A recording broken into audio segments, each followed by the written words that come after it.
pursuant to California Government Code Section 54.957.6, and their direction was provided to staff. All right, thank you. Mr. Mandy, how many public comments? We have 2 public comments. Can I please have Julie followed by Ashley?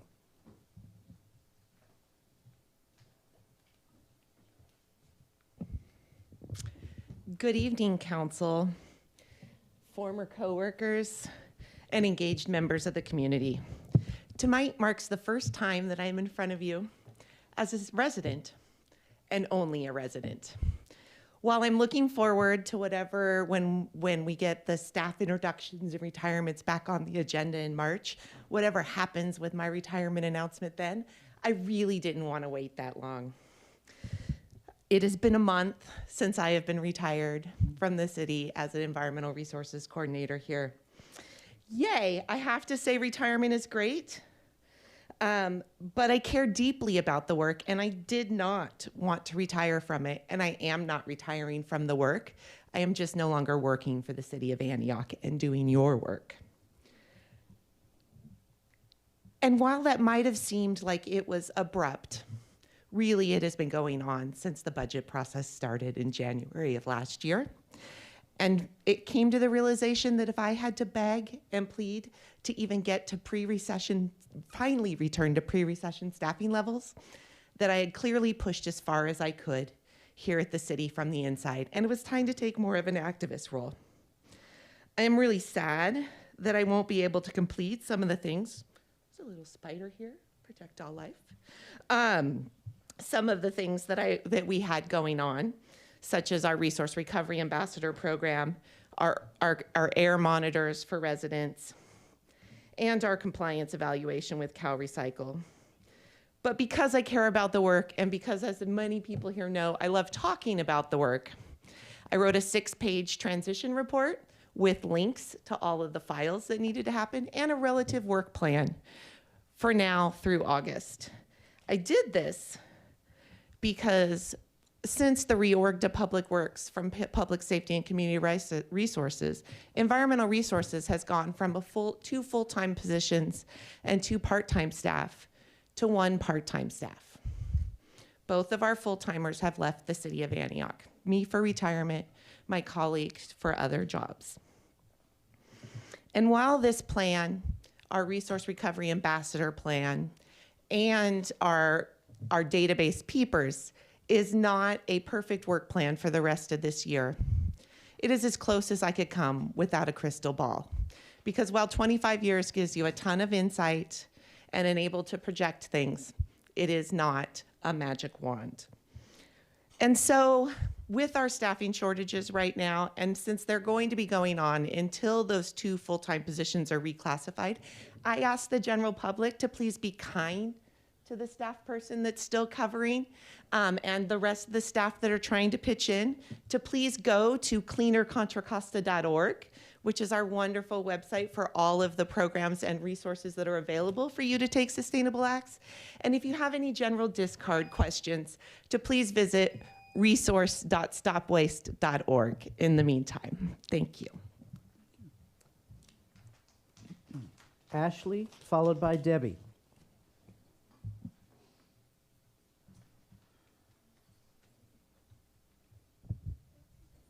Hi, everybody. Thank you for allowing me to speak.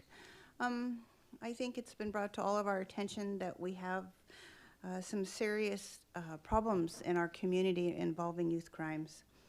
And I would just like to say that I hope on the city council, or anybody within the city, the next time we have a youth found on our streets that has been killed or shot in the head, I think at this time we could take our pick, that somebody from the city council stands up for our community and says, this is not how our city operates. We are a city of caring individuals. If you would like to support the family of the little girl or boy who was shot in the head, or the girl that was found laying dead in the streets, please bring your cards or whatever to the city hall. Somebody has to get on the news and stand up for our reputation because we look like crap. We look like nobody cares here and that we're a lawless city where children now are just either killed or shot or whatever. Nobody's sticking up for for us. Nobody's saying, hey, in this community, this is unacceptable. So the last thing I have to say is if any one of you on the city council think that you're going to run for mayor and serve up a hot dish of mediocrity, we're not taking it anymore. We, the citizens of Antioch, deserve better. We deserve somebody in leadership that leads and that is on fire for our community, to save our community, to make our community safe for our youth. And this is also why you don't deduct from youth programs and give the money to the police department, because we need it here. We're showing you. This crime is showing you we need more money into youth programs as a deterrent from crime. I hope you guys learned something. That's it. Debbie?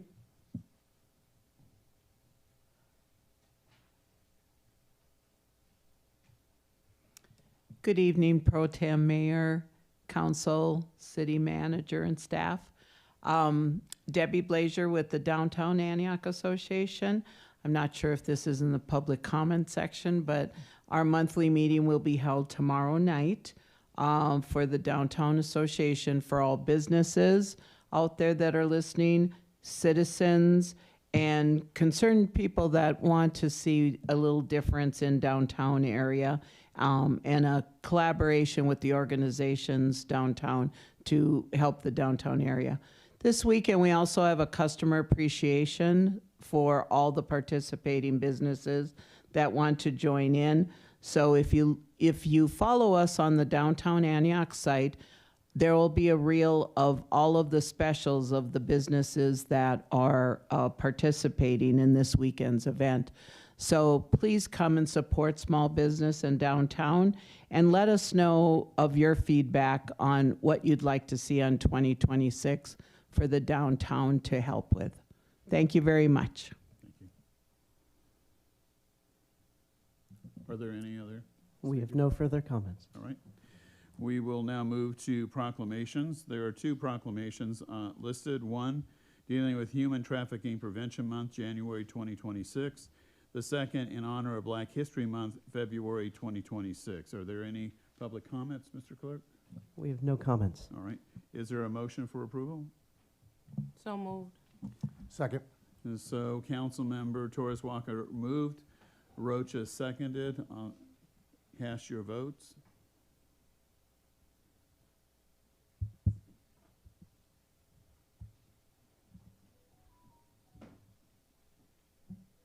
Motion passes 3-0. Great, thank you very much.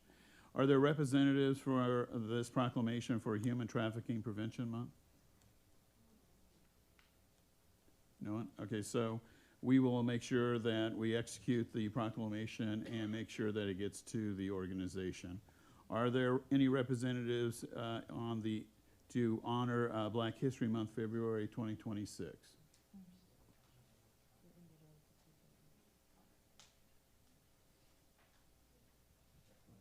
Go ahead.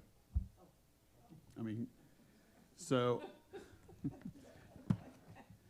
in honor of Black History Month, February 2026, whereas the origins of Black History Month can be traced back to 1915, half a century after the 13th Amendment abolished slavery in the United States. Whereas in 1776, Black History Month was formally adopted to honor and affirm the importance of Black history throughout our American experience, and is full of individuals who took a stance against prejudice, advanced the cause of civil rights, strengthened families, communities, and our nation.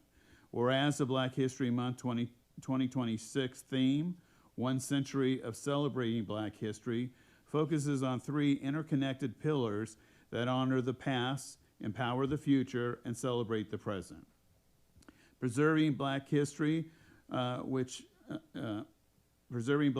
safeguards the legacy, stories, and contributions of African Americans, and Black history empowering us for the future, which highlights how knowledge of Black history inspires leadership, innovation, and progress. and celebrating Black culture, which uplifts the richness, the creativity, and influence of Black cultural expression. Together, these pillars recognize the diverse and profound ways in which African American contributions continue to shape society. Whereas because of their determination, hard work, and perseverance, African Americans have made valuable and lasting contributions to our society and our state, achieving exceptional success in all aspects of society, including business, education, politics, science, and the arts.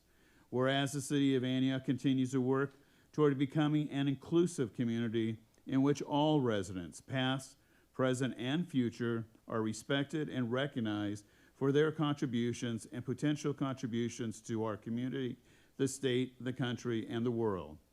Whereas the city of Antioch is proud to honor the history and contributions of African Americans in our community throughout our state and our nation. Now, therefore, I, Donald Patrick Freitas, Mayor Pro Tem, on behalf of Mayor Ron Burnell, City of Antioch, hereby proclaim February 2026 to be Black History Month. I encourage all citizens to celebrate our diverse heritage and culture and to continue our efforts to create a world that is more just, peaceful, and prosperous for all.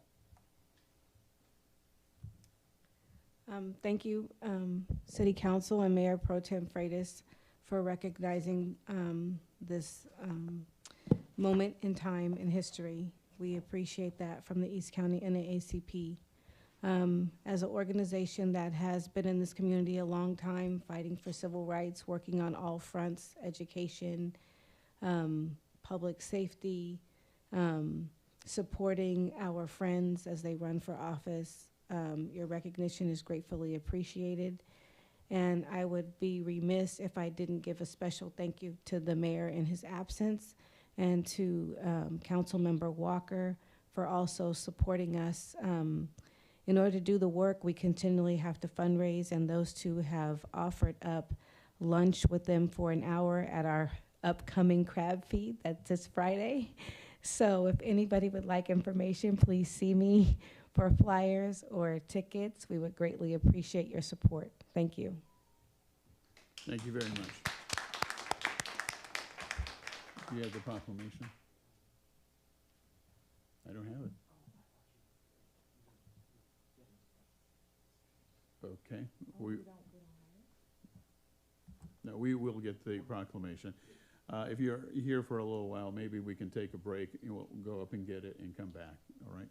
And then take a picture. All right, thank you very much. All right, we'll now go to number 2, announcements of civic and community events. Mr. Shahad Wright, Antioch Park and Recreation Director.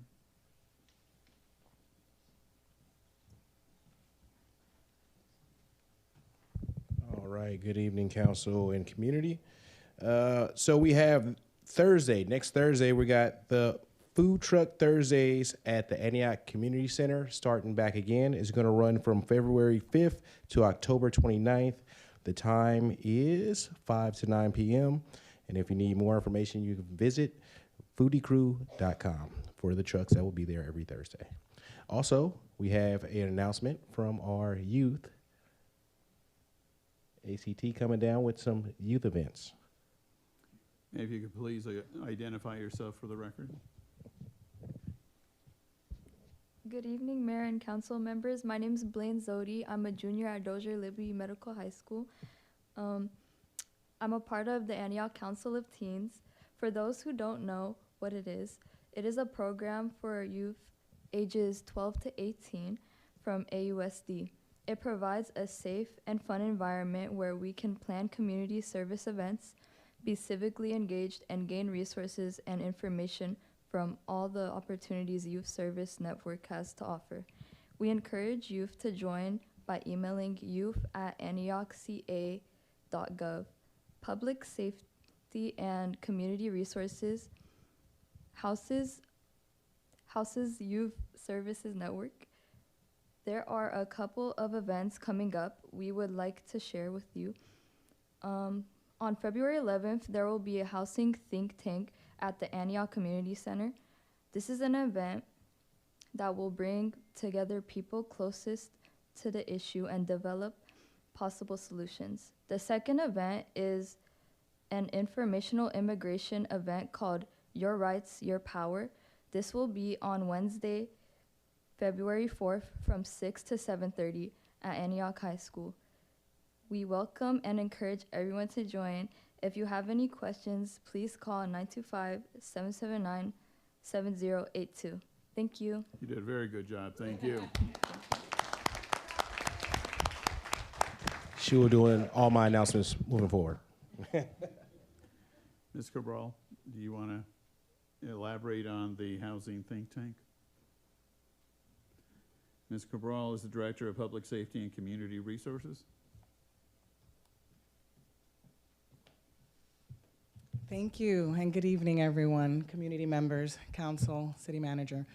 On February 11th, we are having our housing think tank, and it's really a place since right now my name is Montserrat Cabral, and I am the Director of Public Safety and Community Resources.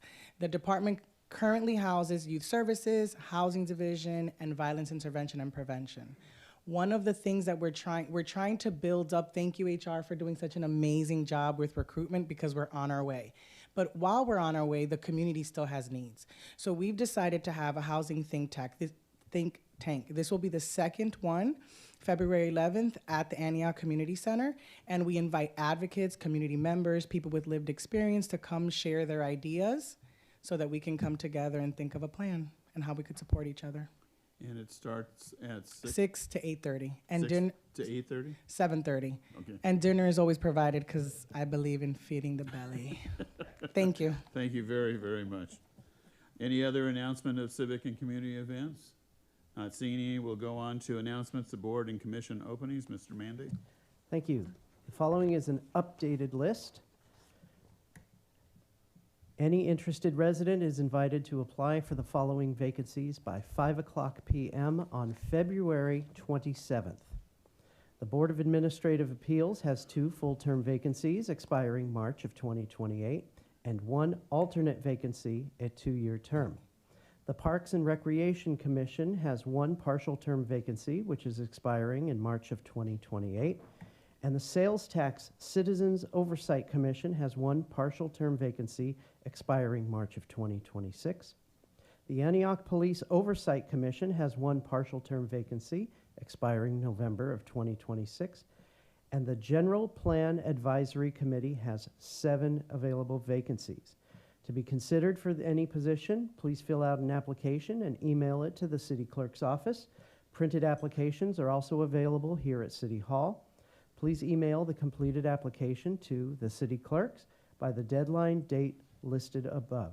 You can also drop off the application in the water billing drop-off box just outside of Antioch City Hall. Thank you. All right, any questions? All right, we will now go to City Council Committee Reports Communications. Councilmember Rocha. No report for me. Councilmember Doris Walker. Good evening, everyone. The City School Standing Committee did meet. We actually met yesterday to continue our conversations around whole community, whole child, whole community. We are going to begin to roll out our community engagement process beginning in April. I want to thank City Manager and all the city staff who've been involved, as well as the district and all of their staff who've been involved in the process. So more information will be coming out soon, and we want to invite all Antioch, whether you live in Antioch or work in Antioch or provide services to some of our most vulnerable community members in Antioch, we want you in those meetings. We want business owners in those meetings, our seniors in those meetings. So we're going to be doing a lot of communication to get our community out to those first in-person gatherings, or I think they're being called World Cafes, in April, to hear your voice around how the district and the city can partner better for our residents and for businesses and families moving forward. The Community Development Block Grant Committee has not met. I don't necessarily have an explanation for why, but there is work that needs to be done for the Community Development Block Grant Standing Committee, which myself and Councilmember Rocha sits on, so hopefully we can get a meeting soon. The Cannabis Standing Committee, which I sit on with Mayor Pro Tem, do there, so we will hopefully be meeting soon. I hear it's my schedule that's the issue. The Green Empowerment Zone, which I was appointed to, which is very critical here to the city of Antioch. It talks a lot about our marina and industry and development. That meeting is February 13th, and I'm looking forward to continuing to have conversations around how we can improve economic development in the city of Antioch using industry near our marina. One thing, just real quickly, I have heard the community saying, when is somebody gonna say something about all of the violence? When is somebody from the city gonna speak up? And often I think I try to wait till there is enough information to say anything, if say anything at all. Because when a community is impacted by violence, you don't just wanna be the politician that's on a mic flying off at the mouth when you don't have all the information, because it could further harm not just the community, but also the families that are impacted.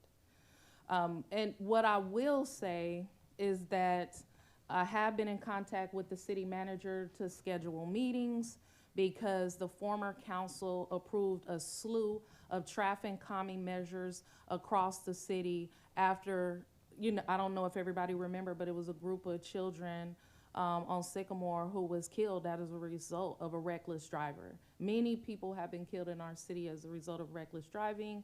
And so we passed a slew of traffic calming measures, and I do have a meeting coming up in the next week to ask questions about our capital improvements, not just in District 1, but across the city as it relates to traffic calming, because I do think it's unfortunate that a young person could be mowed down by a vehicle as brutally as this most recent incident with the young lady. So when you most often don't hear things on social media or publicly, it doesn't mean that we aren't doing the work behind the scenes trying to find solutions to these challenges. As it relates to the most recent issues around gun violence, again, you want to make sure you have all the proper information. One thing I can tell you is that, yes, it was very tragic what happened to the 11-year-old child here in our community. No child or family or individual should have to be a victim of gun violence in any city, and especially not the city of Antioch. I myself, because our district attorney has opened up a satellite office here in Pittsburgh and resources are closer to us here in Antioch, immediately after the incident in District 2, I contacted the district attorney's victim support services department, got in contact with somebody, and I've been in communication with them since to make sure that somebody was actually assigned to that family that is bilingual and can help that family get support services and relocation. So I'm not announcing it on social media, but it doesn't mean that we aren't doing the work behind the scenes. If I could speak for the councils, similar to this incident, also trying to figure out what type of victim services could be provided to the family of the young lady who did die as a result of a hit and run. And so I really would like to ask, and I know I don't have the right to, but I would like to ask for grace, consideration, and because I know these things aren't easy. And when you often think that nothing is happening, it's just because you don't see it. And it's also not being written on the blogs, right? And so reach out to any one of us, I'm assuming, Mayor Pro Tem, Councilmember Rocha, and others, directly if you would like to know what we are doing to address these issues, because we are working very hard to make and keep Antioch safe. Thank you. Thank you very much. The next item is the mayor's comments. Mayor Burnell did not give me any comments, but one of the things I saw on social media, and I had a discussion with City Manager Scott, is a video that was produced by our own staff with regards, it's a water video, with regards to treatment of water. And I thought it was outstanding, and I'm probably biased because I served 16 years on the Contra Costa Water District, and I understand the importance that water plays in our lives. And so I respectfully asked the manager, and she certainly strongly suggested that we actually show it tonight here at the council meeting. So I'd like to ask the Director of Public Works, Scott Bunting, as well as Marcus Woodland to come forward and then to actually show the video. And come to find out, there are a lot of videos that, frankly, I was not made aware of, and I hope in succeeding meetings that we begin to show them, because it tells a very positive story in the city of Antioch. And it really, I mean, our staff does an extraordinary job and rarely gets compliments. But I thought this was very well done, and I'm very thankful. So I'll turn it over to both of you. Thank you very much, Scott Bunting, Public Works Director. I do appreciate that. It's on now. There we go. Sorry about that. Scott Bunting, Public Works Director. I do really appreciate the compliments, but I have to give all the credit to the folks that worked on this, staff specifically at the water treatment plant. I'd like Marcus Woodland to have a few words and to take some credit for this. Great, thank you. Yeah, Marcus Woodland, the City of Antioch Water Treatment Plant Superintendent. The video, I think, was very well done. It was collaborative of, people above me and then everyone that works on the team. Everyone had input. You'll see them in the video. They all took their turn showing their pride in the work that they do. So I was very grateful we were able to get cuts and shots of them actually working. Yeah, I hope you guys enjoy it and many more videos to come. Okay, now let's hope it works.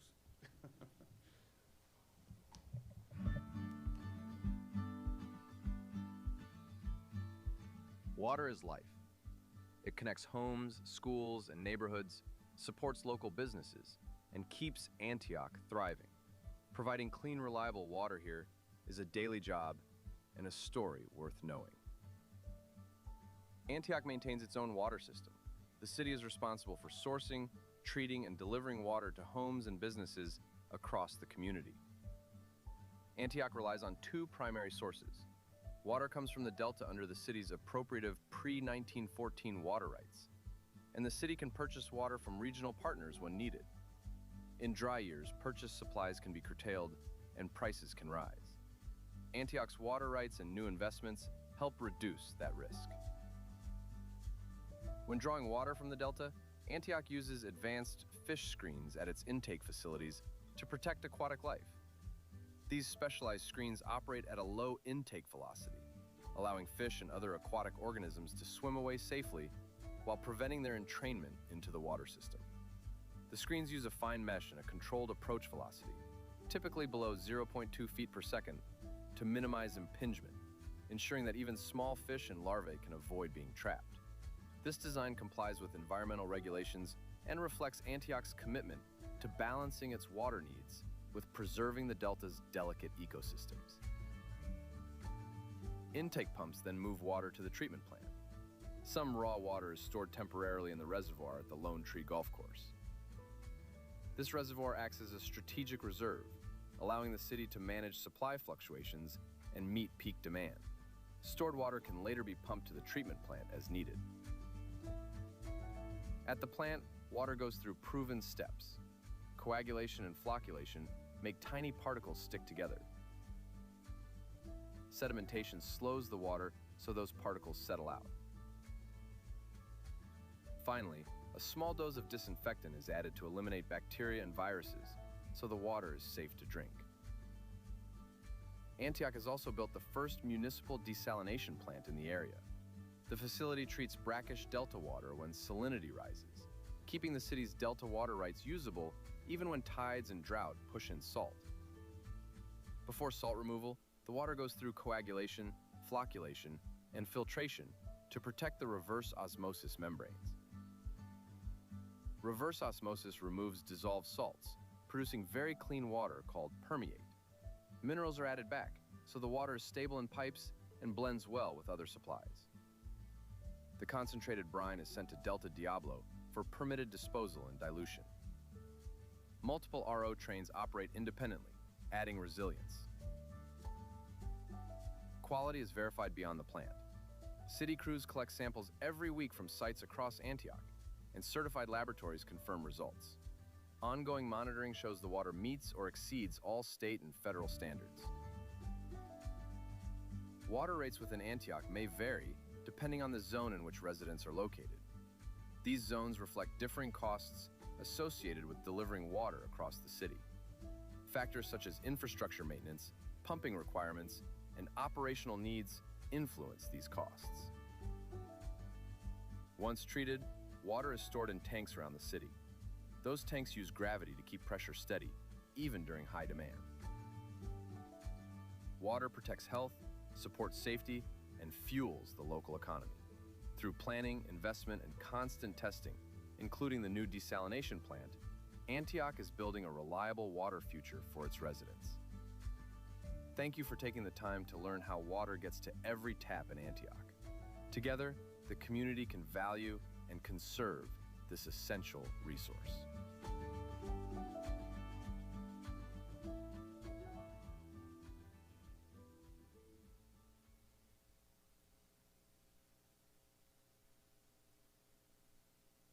Again, just want to thank the staff. It was a wonderful job that they did. I thought it really depict our system very well, very informative.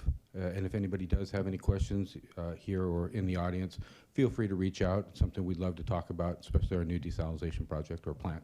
Thank you, guys. Councilmember Rocha? Yes, thank you, Mayor Pro Tem Freitas. I just wanted to share that I had the opportunity to take a tour and meet the staff, and I was really impressed with what we saw in the video, to see it in person, and you guys took the time to show all the details in each of your role. And I think what was really nice is to see how much pride the employees take in the work that they're doing. So I could see that in each of the employees. When I had a chance to see their work, what they're doing, they could explain to me. I could just see the pride they take in the work they do, and it shows. So I just wanted to acknowledge the effort, the teamwork, and the collaboration that you guys do together to make this all happen for the residents of Antioch. So thank you. Thank you. You know, I also want to say, you know, when I served on the Contra Costa Water District, one of the most difficult decisions I ever made was during the droughts that we had in the late 70s, early 80s, where we actually had to mandate that people could only use 50 gallons of water per day. At that time, we did not have a lot with regards to water conservation. So if you flush your toilet, you were using about 2 to 3 gallons of water right there. So extraordinary practices have evolved from that. But water is really one of the things we all take for granted, that it's going to be of high quality, that it's going to be delivered to us, and frankly, even the cost of water compared to other, items is relatively, inexpensive if you really study the whole dynamics and economy of water. And I just want to say to you, Scott, and to you, Mr. Woodland, and all the employees, you do an extraordinary job. You rarely hear the public, the council, to say thank you very much for a job well done. But really, thank you very much. We appreciate it. Yeah, thank you. Okay. Thank you.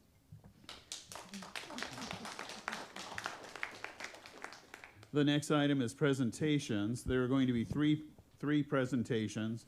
The first is presentation on the City of Antioch Gun Violence Prevention Framework by the Hope and Heal Fund. The second will be a presentation on community feedback and findings from community violence forums by Evident Change. The third is a presentation on outcomes and deliverables on California violence intervention and prevention by One Day at a Time. City Manager Scott? Yes, thank you so much, Mayor Pro Tem and Council. The next set of items provides context and updates on existing council-authorized work related to public safety, youth services, and violence prevention. These items focus on information sharing, required approvals, and the status of work already underway. I'll turn it over to our Public Safety and Community Resources Director, Montserrat Cabral, to walk through the items. Thank you, City Manager Scott, and hello again. Before we begin the next three presentations, I want to briefly frame how they relate to one another and what Council is being asked to consider tonight. These items are presented in deliberate sequence. First, you will see a high-level, data-driven analysis of gun violence trends and prevention strategies specific to Antioch. Second, you will hear qualitative findings from community members and youth that provide additional context to that data. Third, you will receive a brief overview from one of the city's existing violence prevention partners focused on implementation under a state-funded grant. All three presentations are informational. No new programs, funding decisions, or policy actions are being requested of these items. The purpose is to ensure that council has a shared baseline of data, community input, and current program activity as it considers public safety priorities for now and in the future. I want to be clear that these presentations are not intended to advocate for specific outcomes tonight. They reflect work already underway using previously approved funding and state grant requirements, and they are meant to support transparency, accountability, and informed discussion. With that framing, I'll turn it over to Hope and Heal with the Hot Spots to Hope presentation. Thank you. Thank you.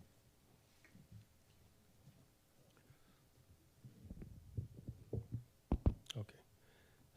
Good evening, Mayor Pro Tem Freitas, City Council, and staff. My name is Refugio Rodriguez, and I'm the strategist for the Hope and Heal Fund. We're a statewide fund collaborative focused on reducing gun violence in the forms of homicides and suicides that are firearm related. So we do work here primarily focused in California, but we do a lot of national work as well. So you should have received an executive summary of a report, which is entitled Hotspots to Hope, as well as the full report. I'm gonna give you first of all, let me preface all this by stating that, again, gun violence is a very complex, multifaceted public safety and public health issue that results from the convergence of multiple reinforcing factors. And consequently, it's important to note that while we present some recommendations, ultimately, we are not from this community, and the local community, I think, really must decide. So even although we do work statewide, I mean, I think it's important to know is I don't live here. Although I did grow up near here, just to be clear, I'm from the Valley, and I do have family near here as well. But ultimately, what we're presenting to you is just kind of some best practices and what we observe and based on the data and information. But ultimately, I think that we feel strongly that every community has to make its own decisions about how they address the issue of gun violence. Very quickly, in terms of methodology, I'll share with you kind of the primary sources of the data that we explore to assist us in kind of painting a clear picture.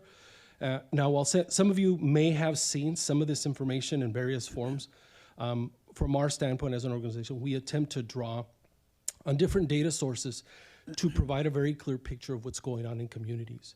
And as a strategist, I really need to point out that this is really critical for us and for communities to look at the data so that you kind of really ensure precision in the way that you deploy your resources. Can I hold just one second? Yes, sir. Do we have the overhead with regards to methodology? Oh, sorry. I have, see? You're Can't talking, multitask. Yeah. See? There you go. No, I think hopefully I'm good. We'll find out. There it is.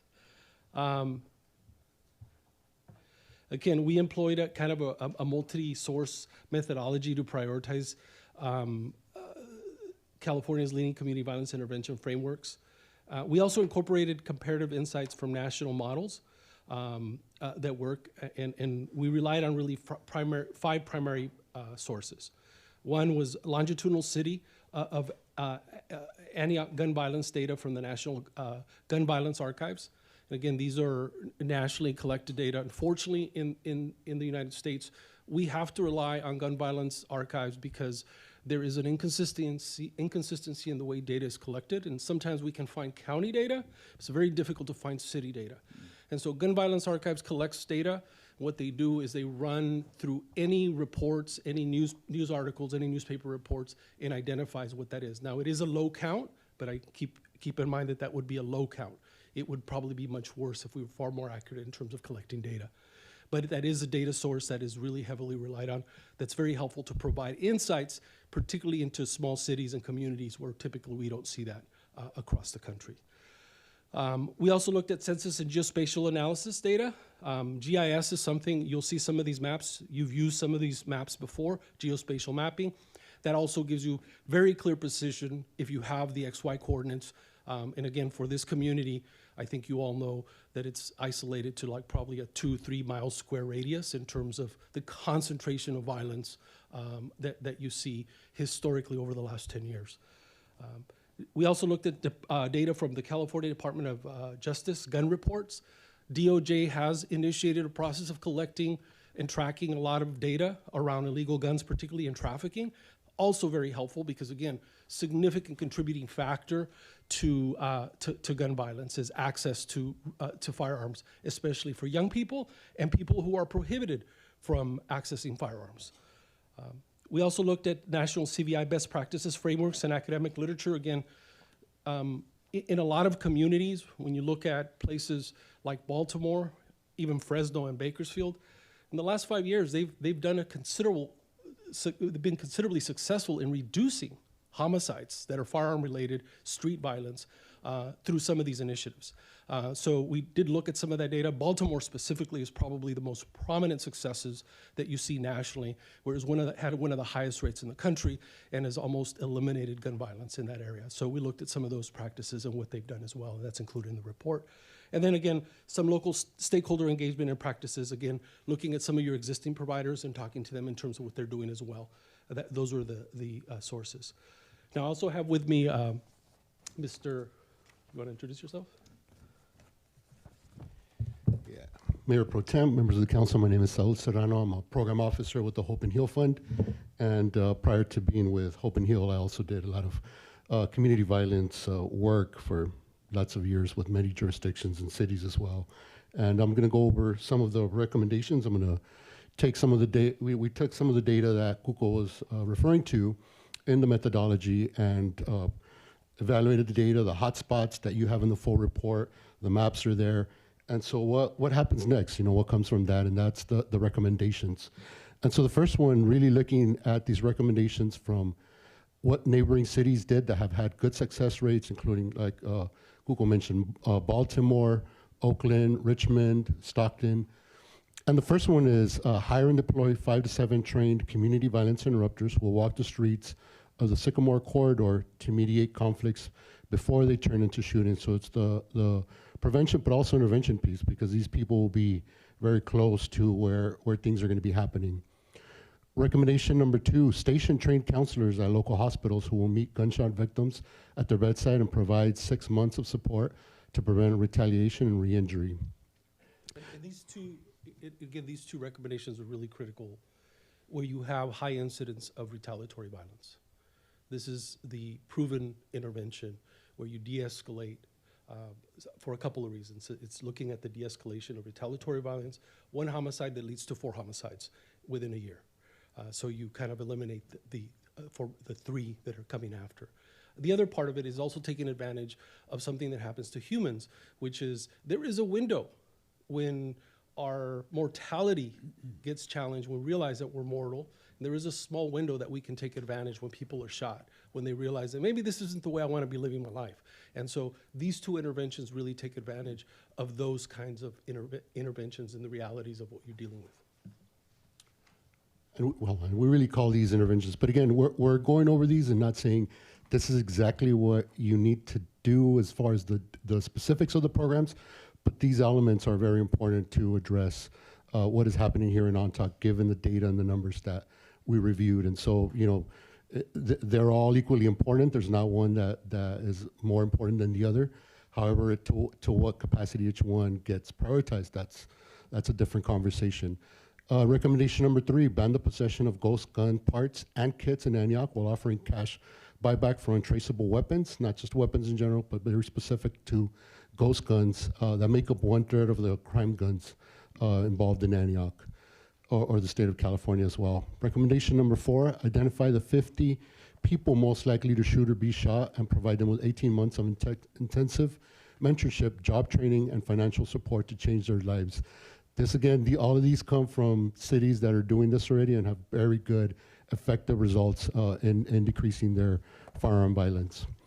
Recommendation number 5, partner with federal agents to stop the flow of guns from Nevada, Arizona, which supply half of the weapons used in Antioch crimes. So where, you know, it begins to ask the question, where's the supply coming from that's being involved in these crimes? And a lot of this data came from the DOJ report that we were able to see some of the data, but then there's also gaps in that data. Recommendation number 6, create a weekly shooting review board and data analysis system to understand why shootings happen and prevent retaliation cycles. And so it's, again, it's not looking at just the shooting itself, but the multiple factors that affect and come into play when a shooting happens or what happens afterwards as well. Recommendation number 7, convert the Sycamore corridor from a shooting zone into a thriving business district with better lighting, youth jobs, and community activities. And I believe you're going to hear some of that from some of the programs coming up to present soon. Recommendation number 8, strengthen 24-hour mental health crisis services access in the Sycamore corridor and deploy mobile counseling teams to help residents heal from violence.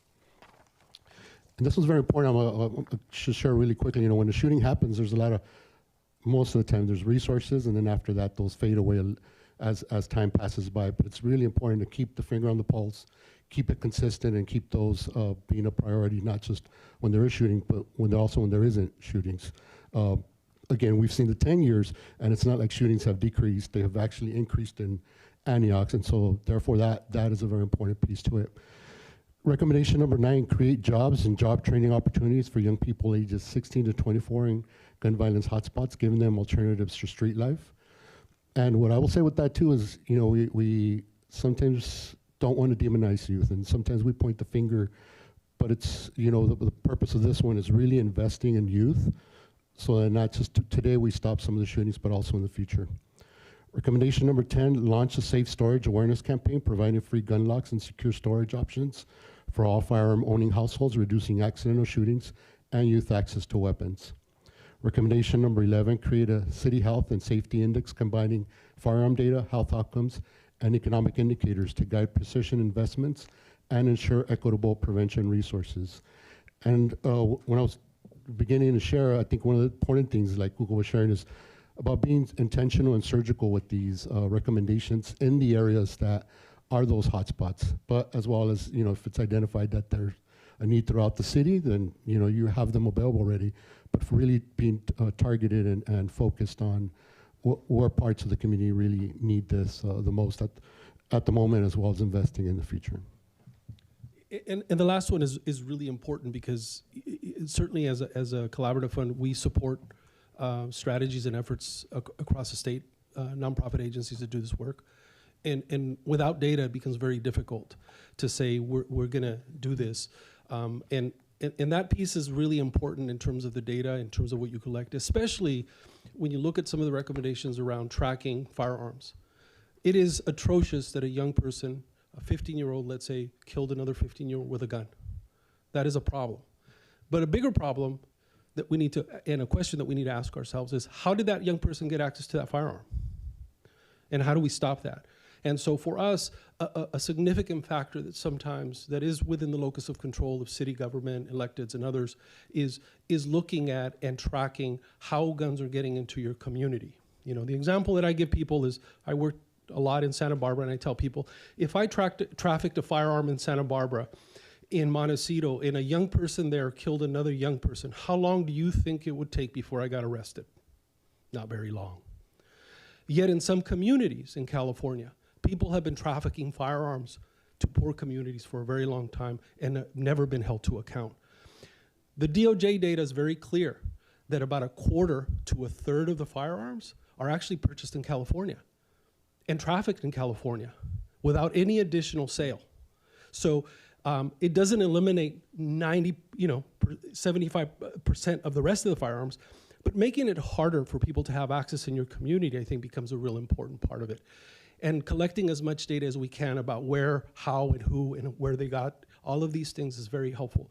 Connecting it to any economic indicators as well can be very helpful. In the way that you invest, how effective you are in your investments, and then how precise you are in addressing the actual factors that are contributing.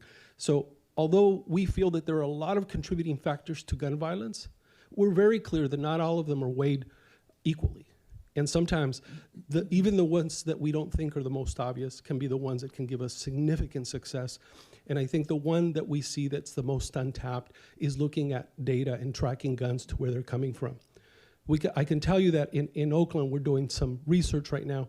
We've identified like 30 guns that have come from one store in Martinez. In Oakland, involved in crimes. That's within the locus of control of one community to another to say, hey, what's going on here? So I think that when we start looking at the data that we have, we begin to see opportunities to, again, make it a little bit difficult for people to have access, but also to begin to reduce the incidence of gun violence. So I'll stop there. Hopefully we didn't go over. But if you have any questions in the little time that we have. Ms. Scott, do you want to do by each presentation? Are there any questions or comments? Councilmember Torres Walker? Do you have any public comments on any of the presentations? We have no public comments. I do, but I don't want to hog the mic. Oh, it's okay. You know, I'm trying to share. Thank you for the presentation and for coming. I think we talked a couple times about this work as everything was getting off the ground, so I'm excited to see this information and see this report so we could be more strategic and data-driven in the way we address gun-related violence in the city of Antioch. I was also happy to see data dating back all the way to 2014 because, you know, sometimes we kind of forget and we say like the last year was horrible, not understanding that it's really been the past 10 years that's been horrible for folks, depending on geographically where you live in the city.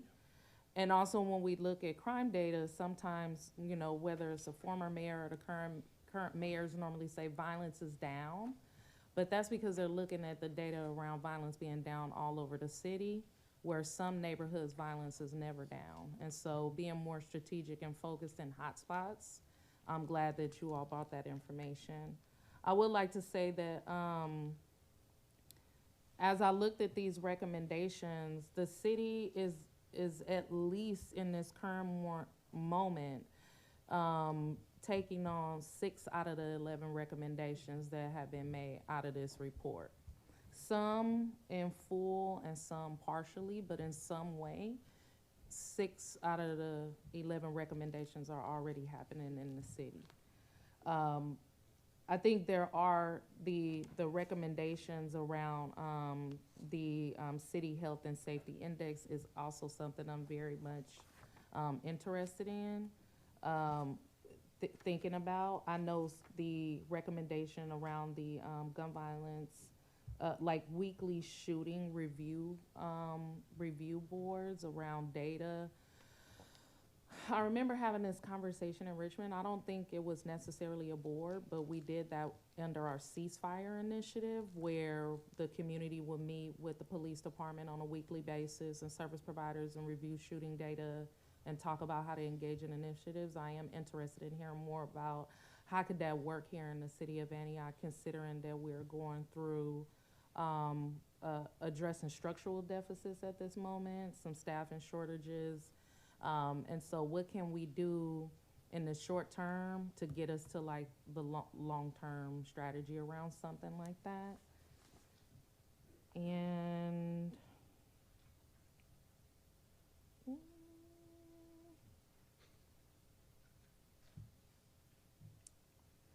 I don't see why we wouldn't consider like having a discussion around like what would it take as a city to ban ghost guns? Like, hasn't been done somewhere else?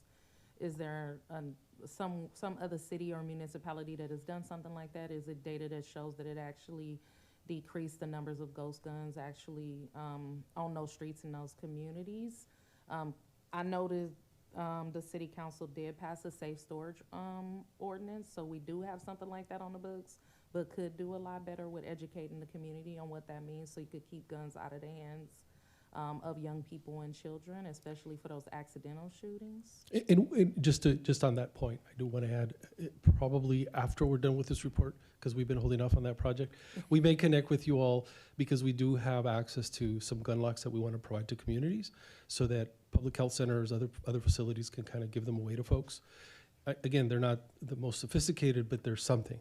And they're just cable locks for folks to make accessible. And I think that's one of the challenges that we see in communities is we talk about safe storage, but we're not providing that. So we're trying to provide that. We'll make sure that we connect with Antioch and then try to provide maybe 100 or 200 locks so that you all can kind of distribute those through some of your health centers, particularly health centers is the area that we're looking at. So we'll be more than happy to do that.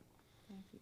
I know like there's like a suite of recommendations, and it's like if you do one, you have to do the other. It'd be great to be able to get the full package, and what works in another city might not work here in Antioch, but to try nothing would be ridiculous. And so I'm wondering if, given that we are already in some form implementing at least 6 of these 11 recommendations, like what would be the ideal next step for the city of Antioch, given the increase? Also, if we want to consider the dynamics of gun violence, like some cities, the violence, when you recommend identifying 50 individuals, what made it so easy in the city of Richmond is those 50 individuals were Richmond. Yeah. They weren't from some other city randomly coming through. And I think we do have the homegrown violence here, but we also had a transitory violence. So when you're looking at that, like what are the 50, or I know we said 25 in our initial CalVIP application, but how do you identify who those individuals are who actually live here that may be attracting the outside violence? Well, we're available for further kind of, and we've talked to your city manager and then other folks about that. We're certainly available to support in those efforts to develop the strategies that are more specific. I would say that I think if you ask me personally, as a strategist especially, what's the most important area is the data, collecting the data. Because then you're making decisions really based on assumptions. And there's, we did get some of your data, like for example, around firearms and tracking. We knew what kind they were, we knew what color they were, we didn't know where they originated. That would be helpful. Especially when we look at DOJ and find out that a good number of those are coming from within California. So that would be helpful. So as much data as we can collect to help us paint a better picture to develop strategies in terms of identifying these individuals, the same thing. I think a lot of folks, I lived in a similar community to this. My community that I grew up in was a labor camp, and we were categorized as a violent area. The reality was, there was probably 5 families that had challenges. That was it. They were responsible for 90% of a lot of the madness that went on in that community. And if you went and you asked somebody in my community, hey, where's the family that really needs the most supports? They would say, you know what, the Rodriguezes. Those Rodriguezes are really, and that's how, and I think that within Antioch, I don't think it's any different. I think that we can identify, maybe we're not gonna identify everybody, but I think folks will tell you who the folks that are having challenges in their lives are. More importantly, some of the existing literature tells us that these are families that have multiple intersections with different systems. It's probation, it's law enforcement, it's CPS, it's all these other things. So we can look at these different things. And again, I'm not trying to be deficit focused, but I think that we can be a lot more strategic in the way that we say, this is how targeted we are. So to your point, from our standpoint, Antioch doesn't have a gun violence problem. There is a particular 2 square mile radius of Antioch that has consistently, for the last 10 years, has suffered the vast majority of gun violence. Yes. And so when you drop that and say, well, the gun violence in Antioch per 100,000 of the population is this much. No, it's not. Because if you live in that neighborhood, it's like 50 per 100,000, which is some of the highest in the nation. So it depends on what the data tells you. I would say that developing a good plan around what data we collect and how we collect it, what's the impact, for example, this is an analysis that I think is important for cities to look at. What's the impact of somebody getting shot in front of a business district? That's a huge economic impact. What is the impact on housing that is impacted by gun violence versus areas that are not? You have a pretty varied cost in terms of housing. I can go 2 blocks and a house is $600,000, and then I have a condo for under $300,000. I'm pretty sure that's associated with gun violence. So there's some analysis that we can do. that I think on the back end, for us to be very, very honest, we tell cities is there is an economic downside to not addressing gun violence. Exactly. Significantly. I live in one of those neighborhoods, and thank you also for The $600,000 house? No. Oh, I just. No, I live in one of the neighborhoods that, you know, we barely get into the 600,000 because of the work that has been done over the past couple of years. But your zip code really does predict the health outcomes in your community, economic outcomes, as well as, you know, property values. We all know that. I was just saying that I live in a neighborhood where last year a young person was killed up the street from a school, right? I think, like you said, having focused strategies, because in my neighborhood, violence is always up. And so I definitely looking forward to that type of work. And again, hopefully this won't be the last time we work together. You know, on that particular point, Ms. Scott and Ms. Cabral, when you, as a council member, read all three, you know, it's a bit overwhelming. And I think Councilmember Torres Walker touched on this. The question that we will have at the end of the next two presentations is, what are the next steps? I mean, there is information, there are recommendations, but they can either sit on a shelf and gain dust, or, you know, from my perspective, that you and Ms. Cabral, the police department, will come back to us with recommendations that we can financially support and look at longevity. Yeah, and I want to just give I thank you so much for your presentation. We do have our command staff here, and so I'm going to call up Captain Bittner just to give a quick comment with regards to some of the information that we've learned tonight.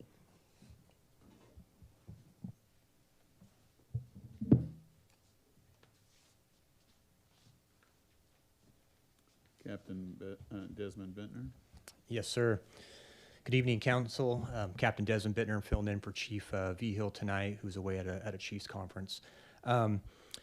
Yeah, so we'd love to get with these two gentlemen here. I think the next steps would be for us to sit down with this group and Ms. Cabral, go over their data, some of our data, look at their recommendations, and go from there. And the police department, we're always looking for ways to reduce violent crime, especially violent crime involving firearms. So we'd love to sit down at the table with them and discuss their program. And in regards to the ghost guns, I know ghost guns in 2022 and 2025, there were some laws banning ghost guns in California. It is a felony. So I know one of the suggestions was an ordinance to ban ghost guns, which they already are. So it'd be kind of a duplicate effort there. And we do come across ghost guns on a fairly regular basis. And as I mentioned, they're charged as felonies. So. Let me also suggest, Ms. Scott, you know, gun violence has a dramatic impact on economic development, either sustaining it or expanding it. And I hope in the discussions, particularly as we're moving forward in the general plan, that that community development, economic development come into this discussion. Oftentimes it's the police department, you know, the special public safety and community resources, but the community development department, economic development department play a very important role in this. And I hope that in the discussions that they're included. Right, and I think one of the reasons why we chose the firm we did is because they do look across the entire spectrum of the social determinants of health and how they impact our economics, community development, and public safety. All right, thank you very much, sir. Captain.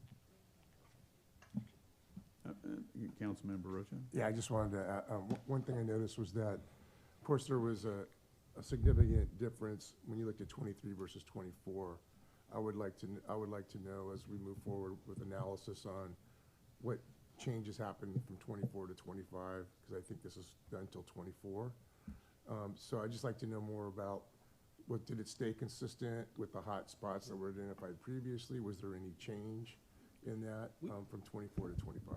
You know, it's unclear, but I will share this much with you, is that what we're dealing with is, again, we talked about a lot of different factors that contribute to this, but access is, I think, one of the biggest factors that we that we have to underscore, that people, I think, don't consider are within the locus of control.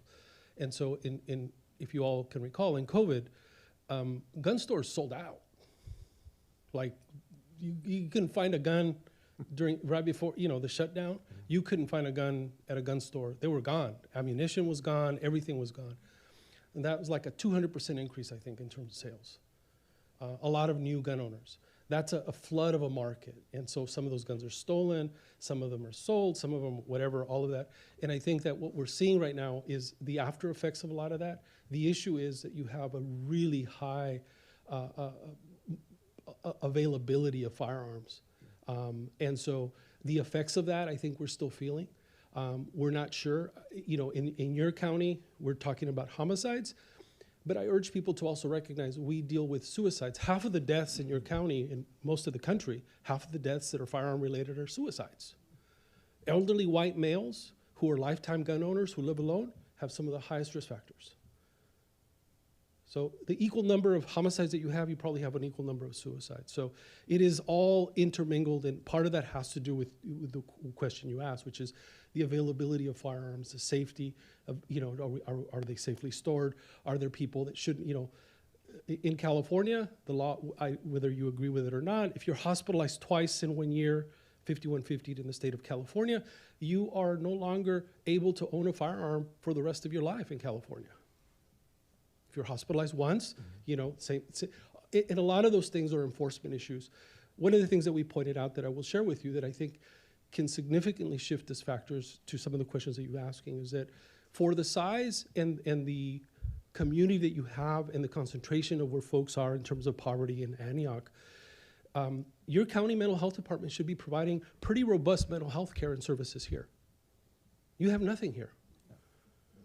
You're the size of Santa Barbara. We are well aware. So well, those to that point, following data, how important that is. When I was principal at Antioch High School, I was there for quite a while. There was a spike in 5150s where young people were either attempting to take their own life, either they were cutting or they were taking pills, whatever the case might be. And I recall one particular year we had like 13 calls for emergency where a young person needed to be transported to Martinez, which is a pretty traumatic experience for a young person, and those that are involved, their family, et cetera. One of the things that we were able to do was we at Antioch High School were able to have a mental health program on site. And immediately we just saw a significant decrease from 13 5150s in the first half of the year down to 2 for the second half of the year. And that program is still ongoing at the high schools at Antioch High, Deer Valley High, and I believe also at Dozier Libby, where a therapist is there to help support students in crisis, and they're also very helpful in making assessments, because unfortunately sometimes school guidance counselors aren't trained to make those type of judgments and assessments for making a call for emergency services to respond. So to me, I think that the mental health piece is a really big one in our community. I know, having been an educator for a long time, there were times where suicide attempts were pretty high at both high schools, and the recommendation, action that was taken was to work with the county and for grant-funded programs to bring services to the school. And then we saw a significant decrease in those incidents because we were providing more support. So I do think that the analysis you were speaking of to help us identify where things are happening, where it's concentrated at, and what type of services are happening and what's not happening. So I appreciate that. And I think to add to that, I was going to mention earlier, because one of the comments was, we're already funding some of these initiatives. And I think for us, like Kuko mentioned, we don't live here, but we wanted to provide City of Antioch and you all a roadmap to really, not just you, but the future council members as well that are going to be here making decisions in the future, because it's not going to go away unless, and if it continues, then, that what those investments or different interventions look like, and you think you have a roadmap, but it's the ongoing funding and support of those programs, because the future council might see things different and might not fund the programs. And I'm saying this as somebody who was in a similar position to Ms. Cabral, that was shared between 3 cities in the county. I had a regional, and so seeing the different priorities that come to before council, so all I can say is, having a document with data with very clear analysis will hopefully help in making those decisions for this present council, but future councils for the better of Antioch. All right, I thank have you. one- Thank you. I do have one recommendation. Like, again, thank you for your work. Also want to just remind the community that for the past 20 years, the city of Antioch has been on the state of California's list for CalVIP funding to reduce violence. So the state of California knew 20 years ago that the city of Antioch had an unusual uptick in gun-related violence. And it's to my understanding that the city is actually going for another round of CalVIP funding, and hopefully that work will be data-driven as well. I would like to recommend that conversations do happen with the county health department. I know there's an initiative through their department. I believe last year, they did some workshops in the community talking about gun violence, gathering data on gun-related violence here in the city of Antioch in particular, from a public health perspective. So it might, if you haven't spoke with them yet, it might be good to bring them into the next phase of whatever this work might look like. All right, thank you. Ms. Scott? George Cabral. Who's up next? Evident change?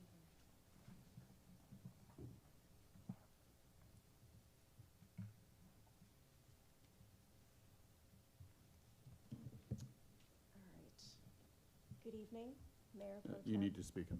Oh. First timer here. Let me see if I can figure out everything. Good evening, Mayor Pro Tem, City Council members, and staff.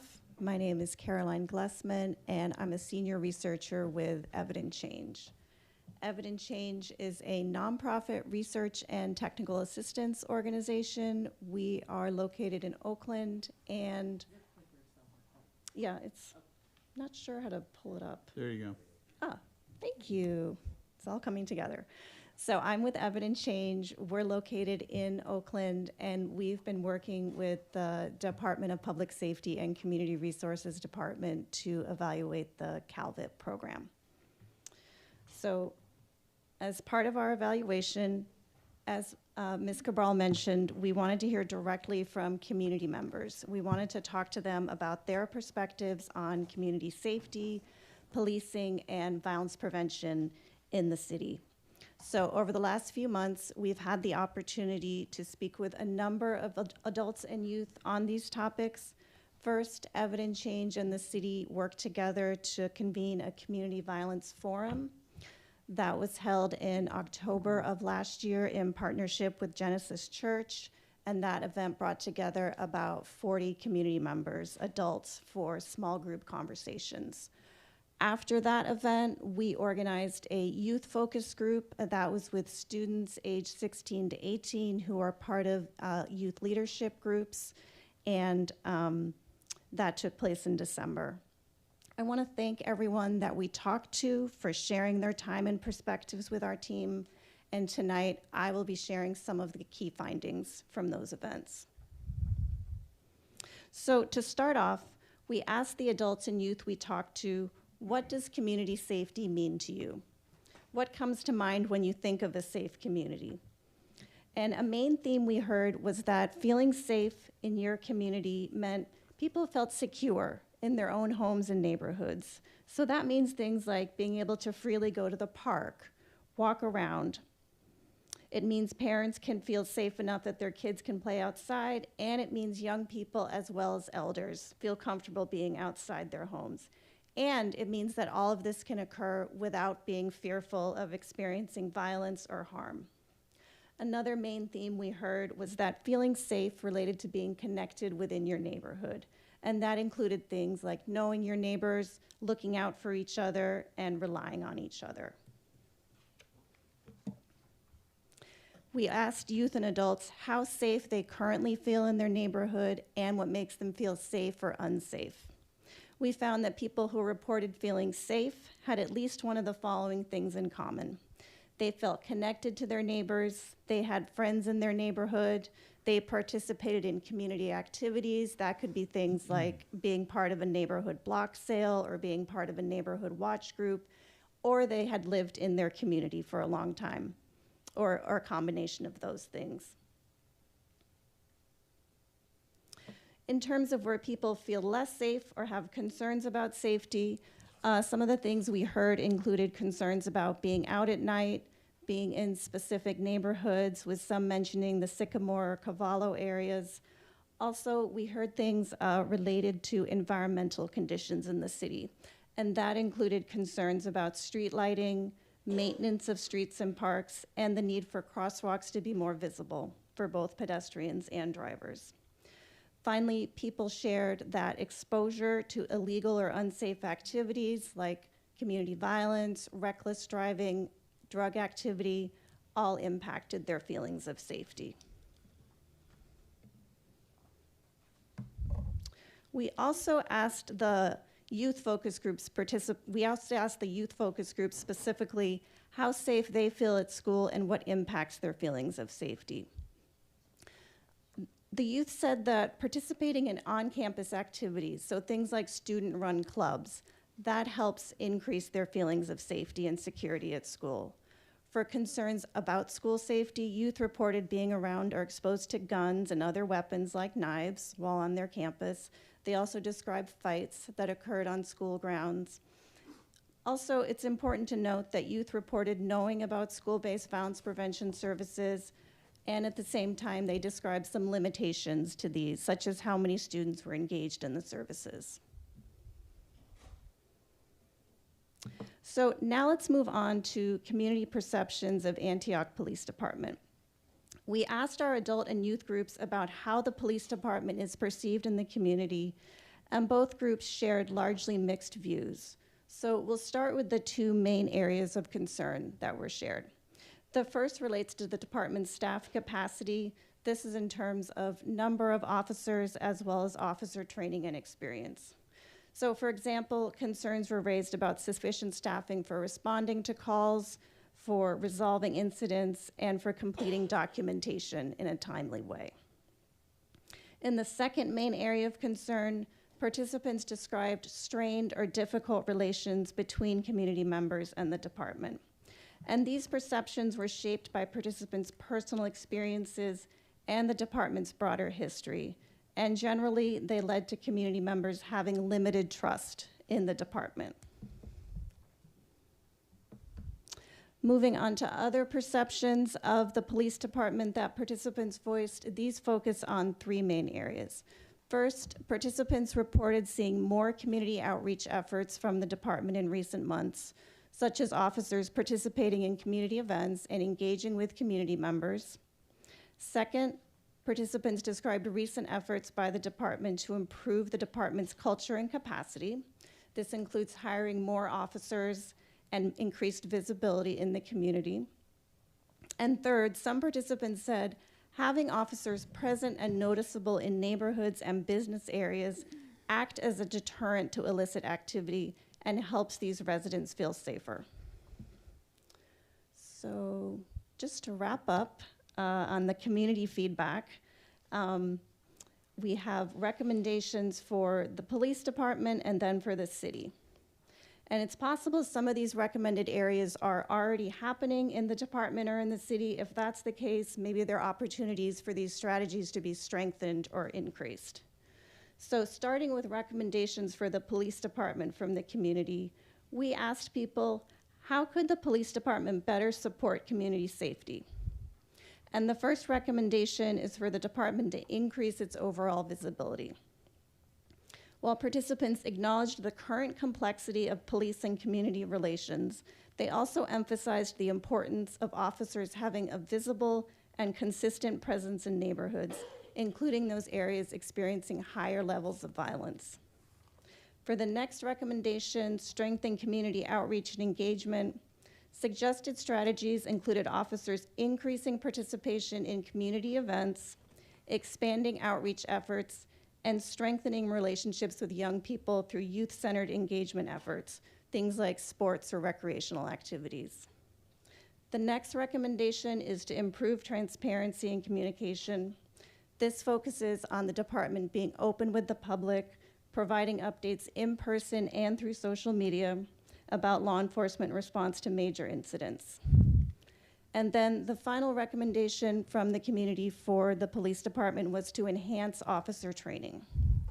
Participants emphasized the importance of training on implicit bias and cultural competence, feeling that this training should be provided consistently to ensure officers remain responsive to the diverse communities they serve. Now let's talk about community recommendations for the city.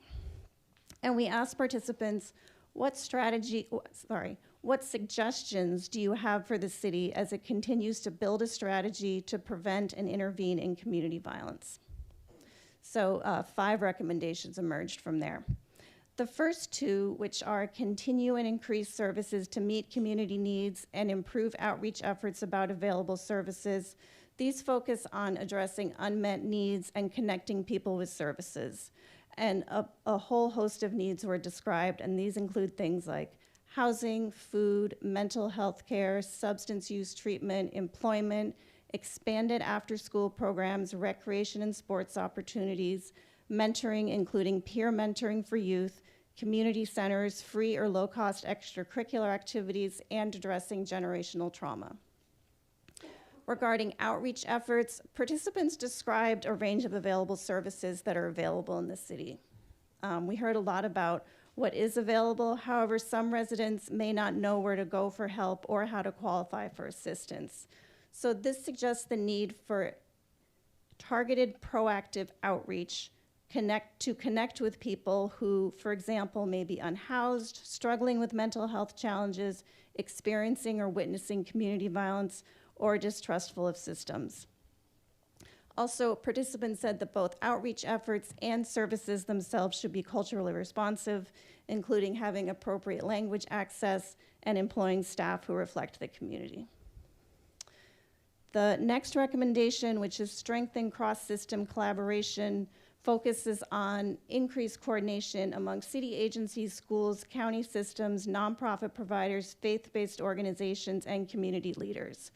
This increased coordination could help reduce duplication of services, increase warm handoffs between systems, and support community safety.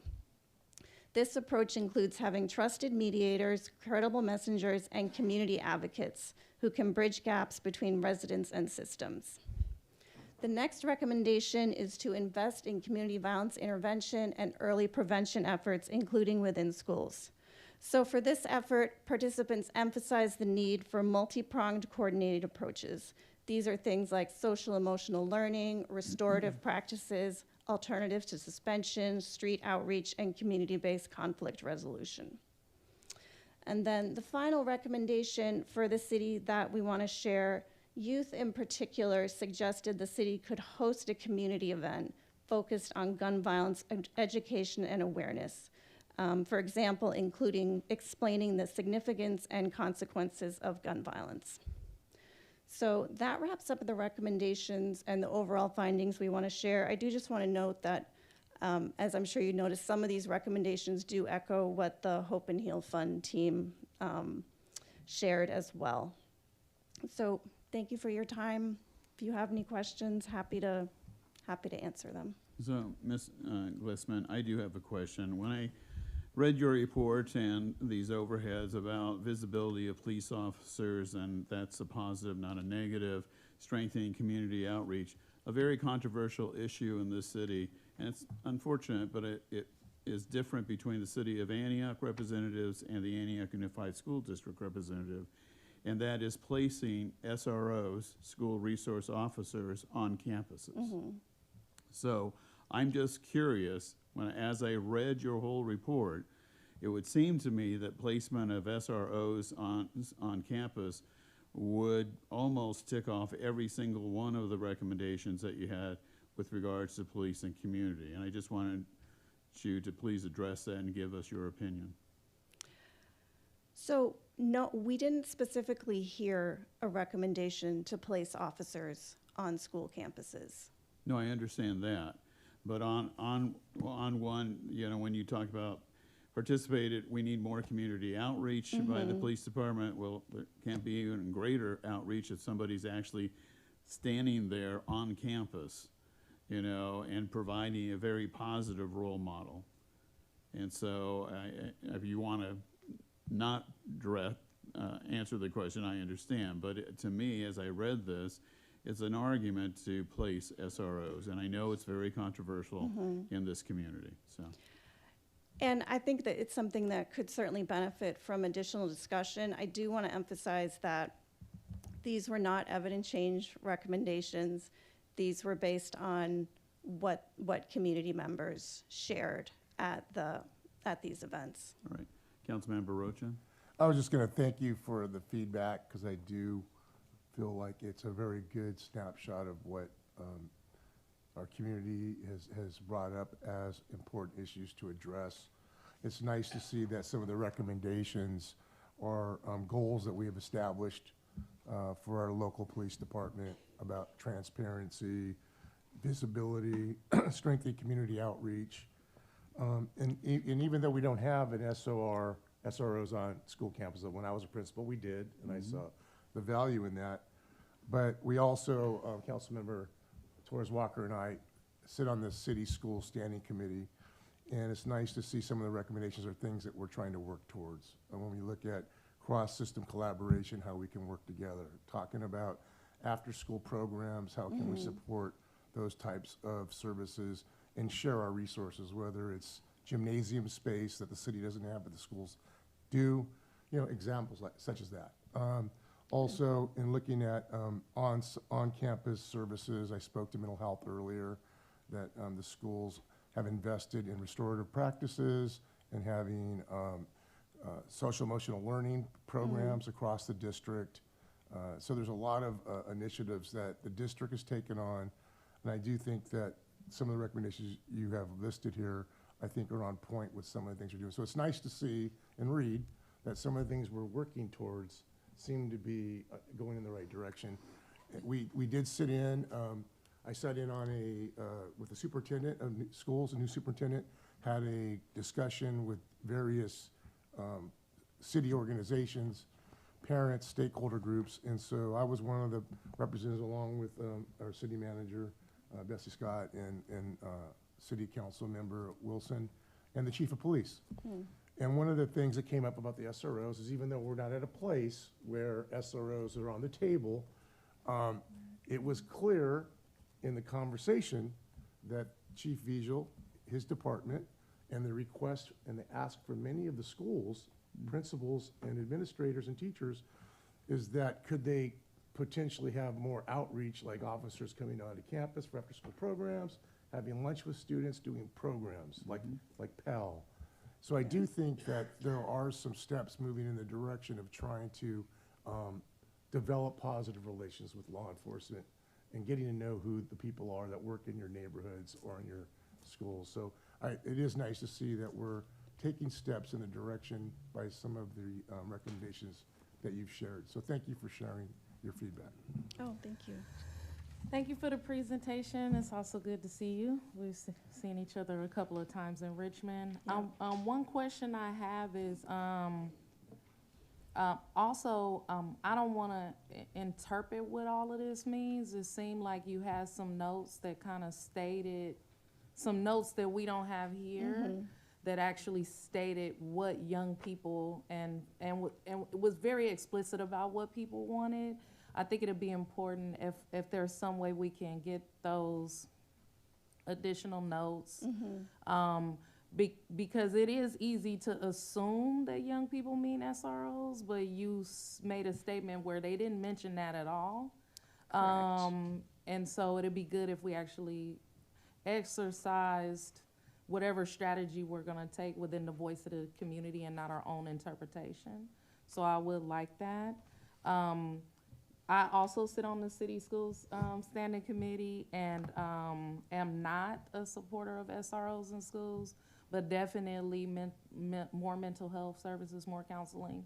I know the Office of Neighborhood Safety in the city of Richmond has worked closely with the West Contra Costa School District to provide that mentoring, that engagement, and that violence prevention. And we do have a Department of Public Safety and Community Resources here that is working collaboratively with the school district and could probably explore some of those opportunities down the road if they are not already exploring those opportunities.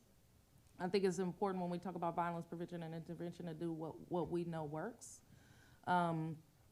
Also, yes, the police department has made many improvements, and I think the relationship with the district is still growing.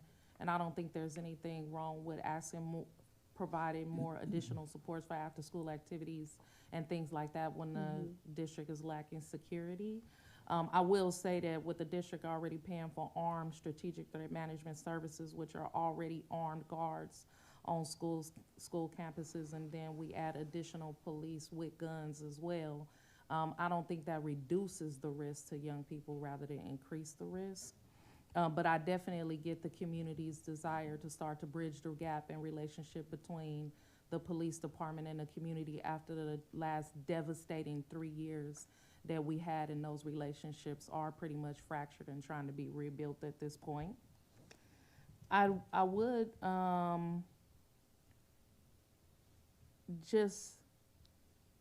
I guess just would like your bottom notes, like the things, the context that's missing here would absolutely be helpful.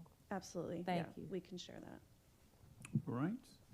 Clearly, this is an interesting subject, particularly visibility with youth on campus. So we appreciate all the work. Thank you. And we're up for our last presentation.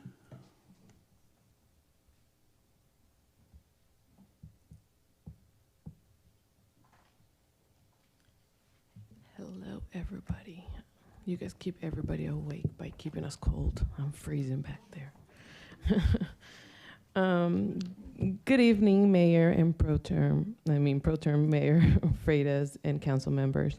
My name is Saraya Espinosa. Oh, let me get this thing because I'm going to forget. My name is Saraya Espinosa, and I serve as a development manager at One Day at a Time.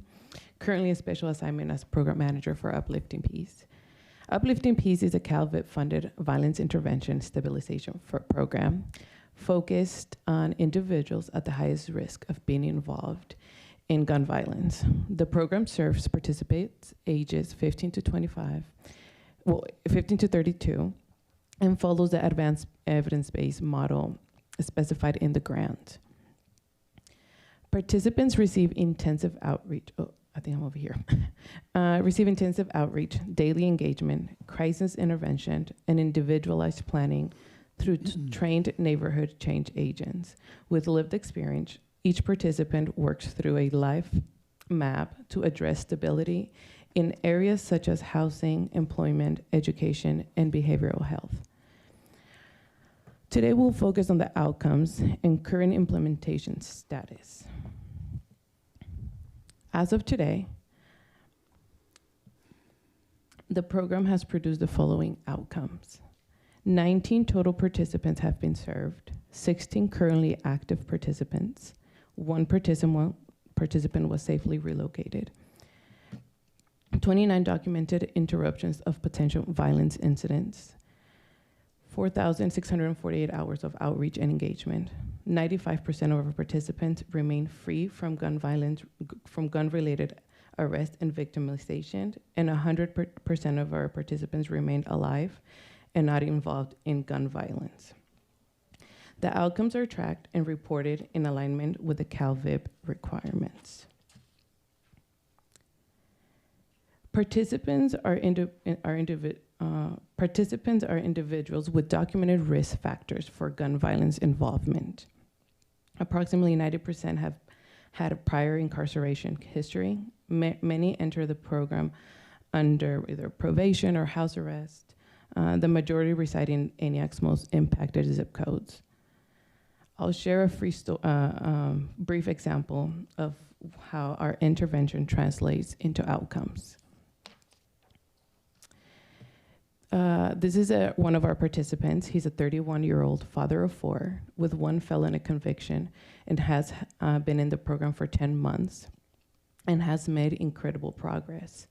Through our Uplifting Peace, our team supported in stopping retaliation, supported his transition off of house arrest, connected him to substance use treatment leading to sustained sobriety, assisted with legal navigation, and contributed to a dismissal of criminal charges, supported with employment, documentation, and job readiness, helped him secure stable employment. Today, he remains alive, employed, and not involved in gun violence since he began the program.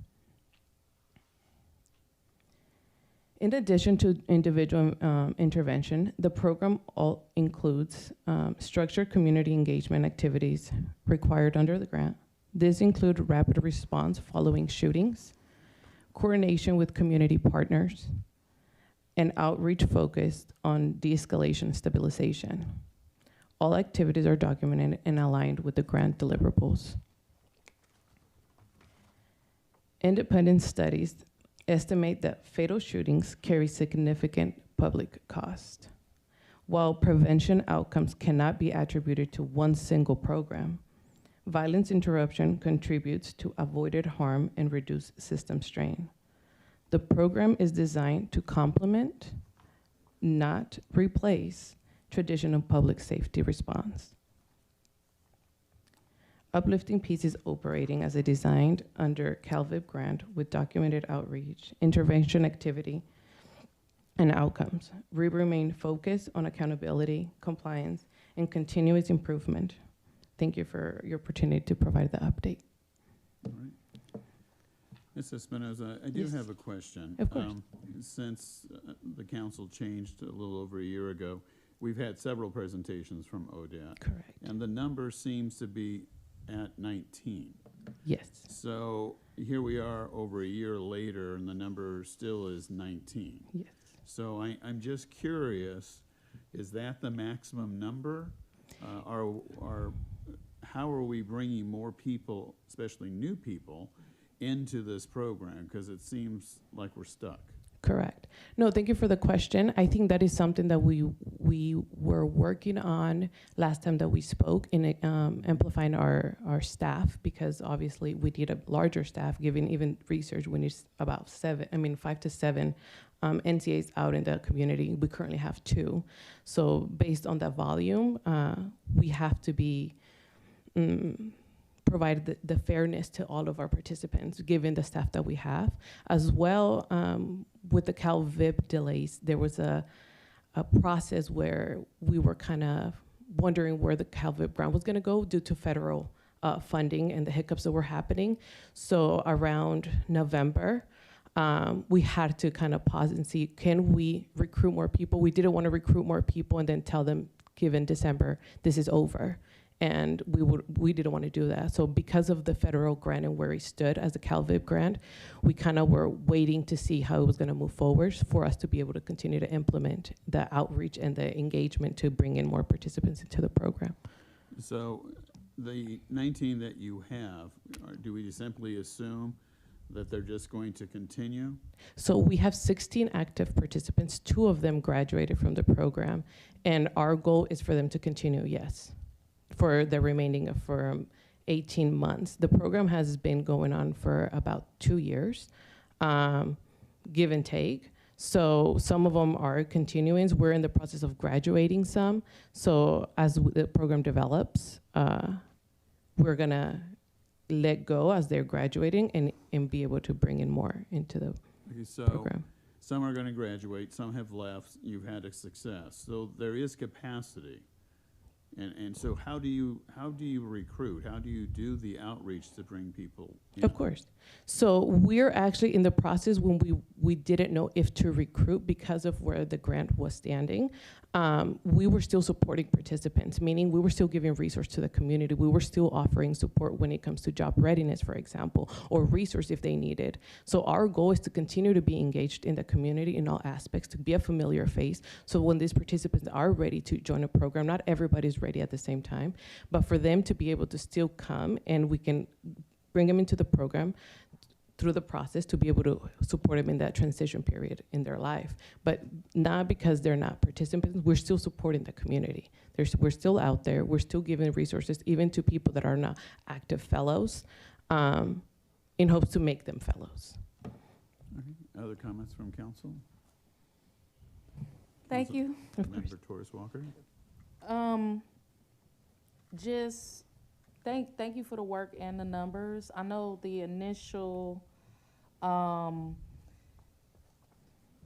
This was our first round of CalVIP. The initial application was for a pilot process over 3 years to do something, see if it works, evaluate, and then hopefully be able to go back to the state and continue to receive funding. In the initial grant application, it said 25 individuals will be engaged.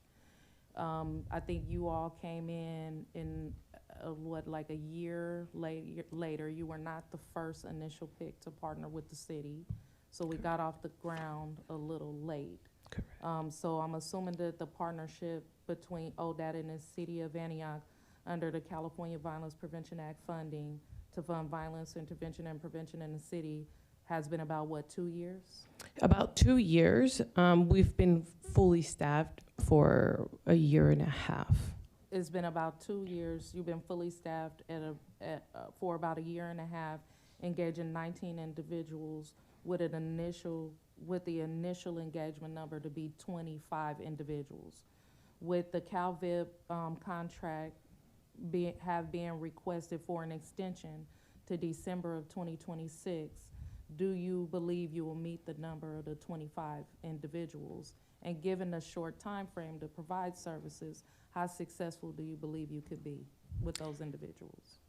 I want to be honest to say that we want to be fair to the individuals that are, if we recruit, to see where the grant is going to go. That's a conversation that I want to work with the department to see how we can move forward in the recruitments on those individuals, to see if we do recruit those individuals to meet those goals, how are they going to proceed once these individuals are here, given the short time frame to the ending of the grant. I think that is a conversation that y'all are probably having, Right. given that the engagement target was 25, we had a steady 19. Whether you recruit people now and they have to December, there actually needs to be a transition plan for every fellow, Correct. depending on which direction that the city is going to go in. Correct. I just want to clear up and clarify one thing really quick. California Violence Prevention Act funding is not federal dollars. These are state dollars that are dispensed through the Board of Community Corrections, the BSCC, to communities who have been identified as having challenges with gun violence. Antioch is identified on that list. That funding had the opportunity to be sustained and increased at the state level through the passage of Assembly Bill 28, which imposed an 11-cent tax on all firearms sales and ammunition in the state of California, which would assure that the California Violence Prevention Act funding would have steady, stable funding for a potential another 10 years to do this work in the community, so that this particular funding and state funding and has never been in jeopardy of not being dispensed as a result of what is happening at the federal level. So just wanted to. Okay. I know there was a hiccup there for 6 months. Just wanted to kind of let you know that that's it's not federal funding, so that shouldn't have held up any processes to be able to continue to roll out the program, because it's not federal level funding, it is state level funded that is guaranteed for the next 10 years, especially through Assembly Bill 28 with the 11% tax on firearms and ammunition sales in the state of California. I'm assuming that I did have another question, but I also know that the full report to the state is available to us all publicly, all findings and reports. So I won't ask too many more questions tonight. I'll just read the report for myself and follow up with Director Cabral if I have additional questions. All right, any other questions? Mr. Rocha? One question I had was, in listening to the first presentation, one of the suggested areas of focus as a recommendation was working with families, victims, and even offenders following violent incidents. And I recall at one time, while I was serving as principal at Antioch High School, that ODAT had done some work with John Muir Health with the hospital, where if there was an incident, I recall, because we had a student that was involved, that ODAT would come out, meet with the family, go to the hospital, and do some of the communications and work in the neighborhood to try to intervene. And I'm just curious if that grant, that work is still being done or not. I'm not sure if ODAT still worked with John Muir in that way. It was just a question I had about the services provided. Of course. No, I'm glad you asked that. Actually, that was part of one of the examples that are in the presentation if you want to take a look. Yes, we're still working with John Muir. He's the only trauma center here in East Bay. So we work very closely with them. Anybody injured due to any street violence, we can provide wraparound services. So given the fact that we have the John Muir Beyond Violence programs and Uplifting Peace, they have worked together in incidents that have happened in the city. I think Councilmember Torres Walker said it best earlier. A lot of the work that sometimes is not seen by the public is still being done on the street. A lot of our NCAs, which is our neighborhood change agents, are working day to day, boots on the ground, alongside our Beyond Violence staff, supporting those families. And we've found just recently in one of the most devastating incidents that happened here in Antioch, still an active investigation, where we were able to support both the victims of the families and support the community by doing our best to spread the message of not retaliation.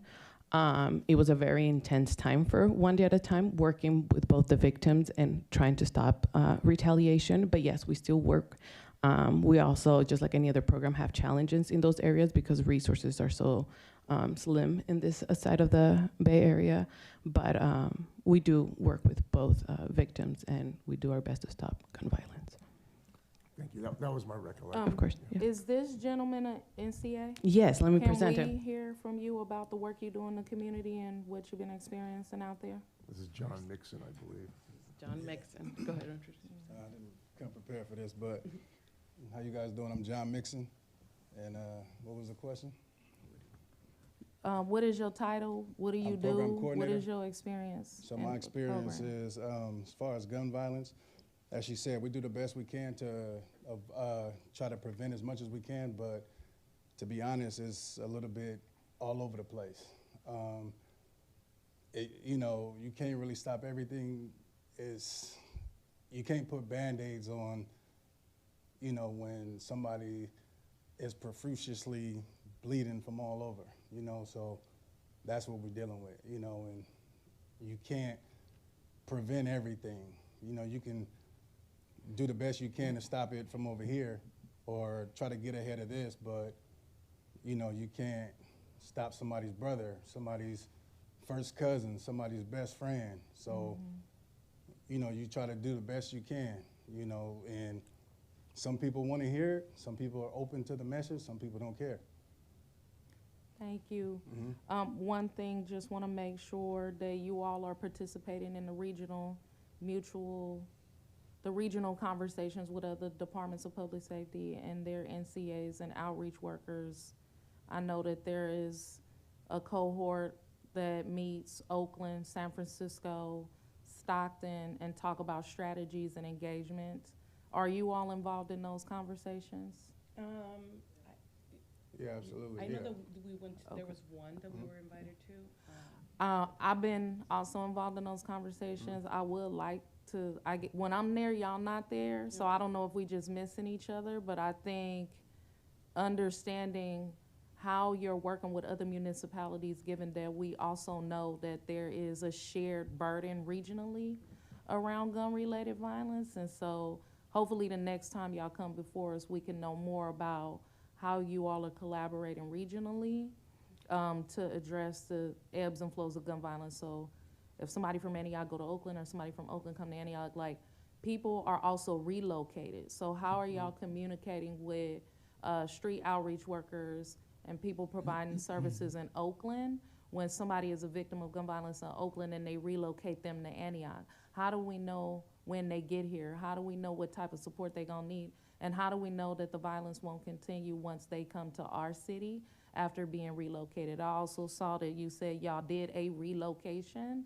So when y'all relocating people, are y'all in communication with those municipalities? You don't have to answer these questions tonight, but I think the next time you come before us, I think it would be important for us to know, how are y'all working those angles with those other municipalities, given that we do have people coming in and preventing gun violence, you know, starting gun violence as well as they do from us. Absolutely. All right, thank you, Ms. Espinoza. Thank you. Are there any public comments? Yes, Andy? we have Yvette.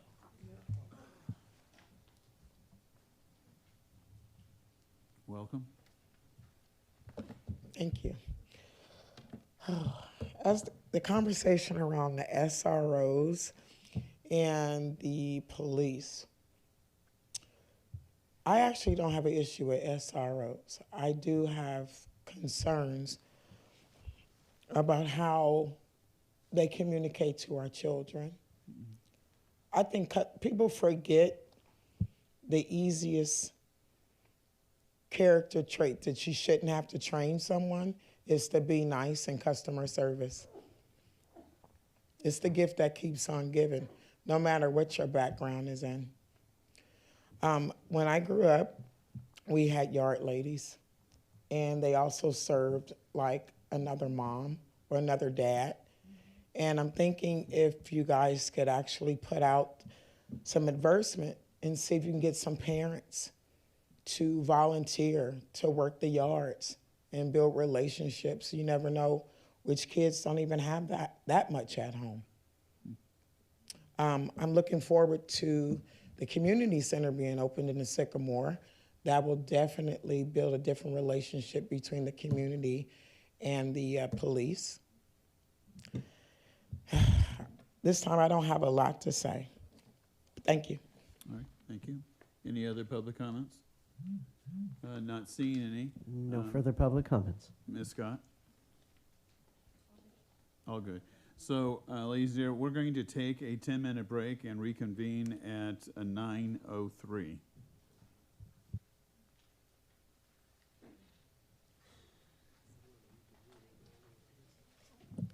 Meeting is adjourned for recess at 8:53 p.m.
Yvette, Yvette, where are you going? That's what I thought.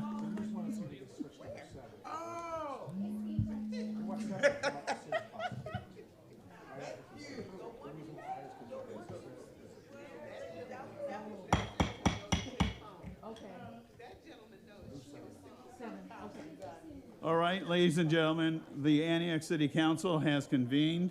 I'd like to ask the city clerk to please call the roll. Thank you. Councilmember Rocha? Here. Councilmember Torres Walker? Present. Councilmember Wilson is absent. Mayor Bernal is absent.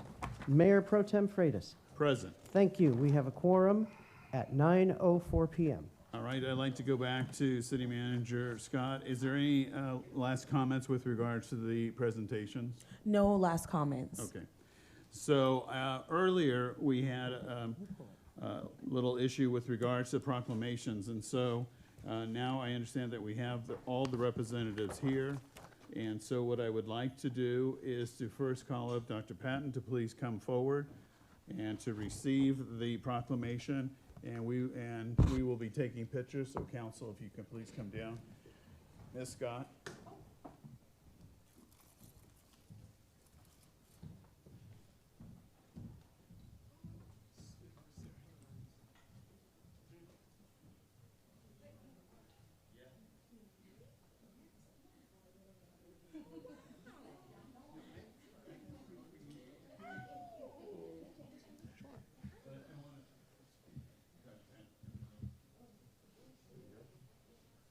Anybody else that need to be up here? There you go. You can all come. It's the Rainbow Coalition. You have to squeeze in. All right, everybody. Smile your best way. All right, here we go. 3, 2, 1. Stay, please. All right, 3, 2, and 1. Thank you.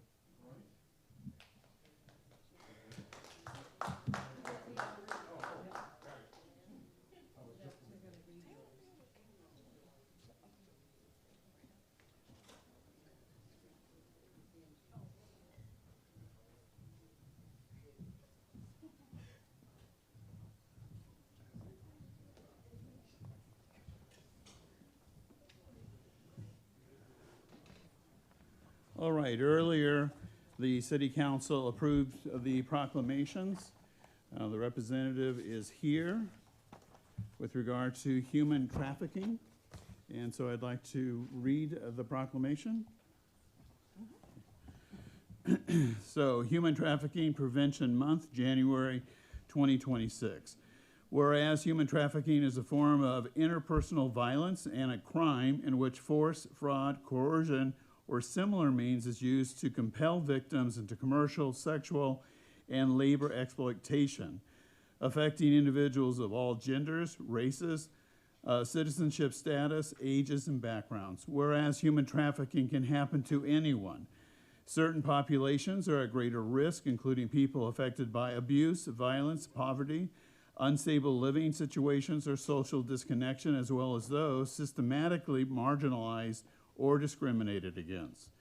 Whereas human trafficking requires a coordinated, community-wide response engaging diverse stakeholders, including survivors, community members, educators, advocates, law enforcement, social workers, and professionals from a broad range of disciplines, agencies, and expertise. Whereas the 42 partners to the Contra Costa Human Trafficking Task Force are striving to identify and provide services to survivors, investigate and prosecute all forms of human trafficking, and build their and the community's capacity to respond to and prevent human trafficking. Whereas in 2025, the 15 victim services agencies in the task force, including Love Never Fails, Community Violence Solutions, Family Justice Center, and the Antioch Police Department, provided comprehensive trauma-informed services to hundreds of victims of human trafficking throughout Contra Costa County, including crisis intervention, case management, advocacy, emergency housing assistance, and referral to resources. Whereas between October 24 and October 25, law enforcement agencies in Contra Costa County investigated 67 cases of sex and labor trafficking and identified 103 potential victims who were connected to services, and the District Attorney's Office, lead law enforcement agency in the task force, filed 15 cases of human trafficking and related crimes. Whereas the City of Antioch recognizes human trafficking as a public health issue that is preventable by building individual, community, and societal understanding and resilience, eliminating social and historical inequities, and improving the environmental conditions where people are born, learn, live, work, play, age, and worship. Now, therefore, I, Donald Patrick Freitas, on behalf of Ron Burnell, Mayor of the City of Antioch, hereby proclaim January 2026 as Human Trafficking Prevention Month and urge all residents to take collective action to strengthen communities by reporting suspected human trafficking when they see it, reducing the conditions that contribute to exploitation, and creating environments where people are protected from human trafficking and other forms of violence. During this month, we recognize the survivors of human trafficking and commit to building a future in which every person enjoys their human rights to dignity, liberty, security, and access to justice. Let us make it known that human trafficking has no place in this city, this county, this nation, or this world. Passed unanimously by the City Council on January 27th. If you could please come forward, and we'd like to make a presentation, and if you'd like to address us. The proclamation is going to be received by Yvette Williams of Back on Track Community Services, an advocate against sex trafficking, a mother of a survivor.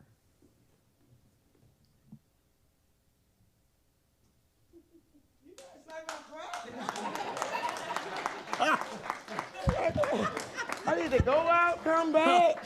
I done eat some stuff. For real. For real. Yes. So imagine receiving the proclamation, and I literally came here tonight all dressed up to tell you guys thank you. That's why I came. We do appreciate that. Yeah, to tell you guys thank you for the support with buying her. 53% of the people that showed, buying her was a screening that we did Friday night. It was beautiful. Panel discussions, beautiful. Questions, beautiful. The educational value, priceless. So I literally came to say thank you. Thank you. We're thanking our, thank you. Thank you, City of Antioch, for showing up and showing out all the time. As usual, wait, you know what I noticed? The timer's not on. As long as you don't take 15 minutes, go ahead. I'm not gonna say that. Saying hello back to the wrong person can change your life for many, many, many years. Be careful who you say hello back to.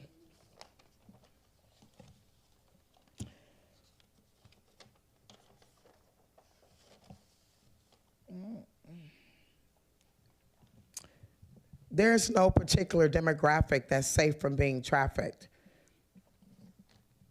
They use threat, use of force, coercion, abduction, fraud, deception, abuse of power, or vulnerability, giving payments or benefits to a person in control of the victim.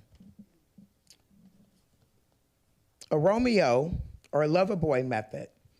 This common approach involves the trafficker feigning a romantic interest and showering the victim with affection and gifts to build trust and emotional attachment.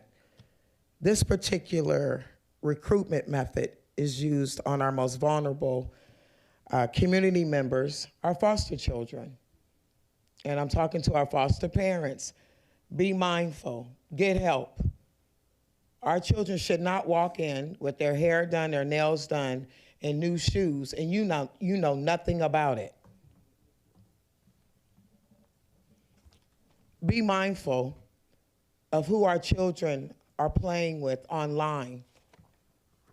We, just like they don't know their real age, neither do we. Pay attention.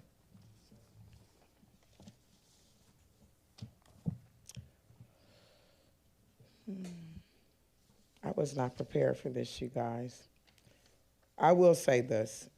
I want to thank the other service providers that do this work. It's very hard. We literally do not turn it off everywhere we go. We're looking to save the next one or talk to the next one. And I thank you for awarding me a proclamation, and thank you. That's it. Jaden.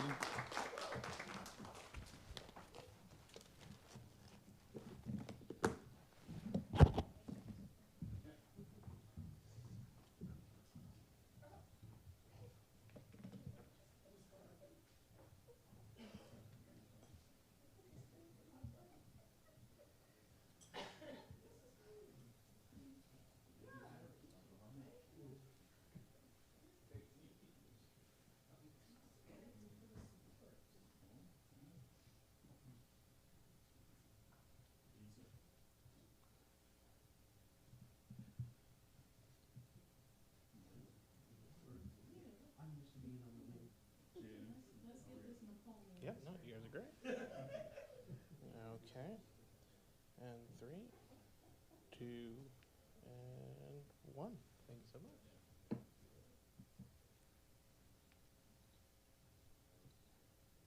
All right, excellent. Thank you. Thank you so much.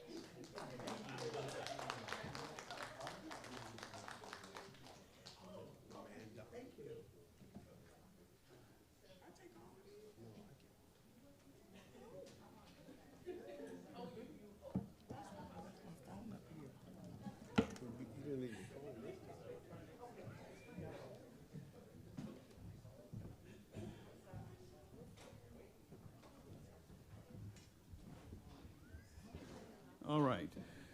So we will continue. We've had a request to move item 7, resolution adopting new city records retention schedule and destruction of certain city department records. Is there a motion to move item 7 forward? So moved. Second. So Rocha moves, Torres Walker seconds. Please cast your votes.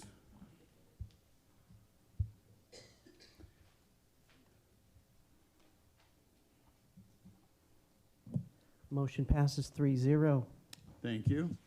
All right, now we'll go back to the agenda. We are on the consent calendar. Is there any item that any member of the city council wishes to pull from the consent calendar? Yes, the public would like to pull J and O. J and O. And O. All right. Is there a motion from council to approve the remaining consent calendar? So moved. Oh, go ahead. So Torres Walker moves, Rocha Second. seconds on the question.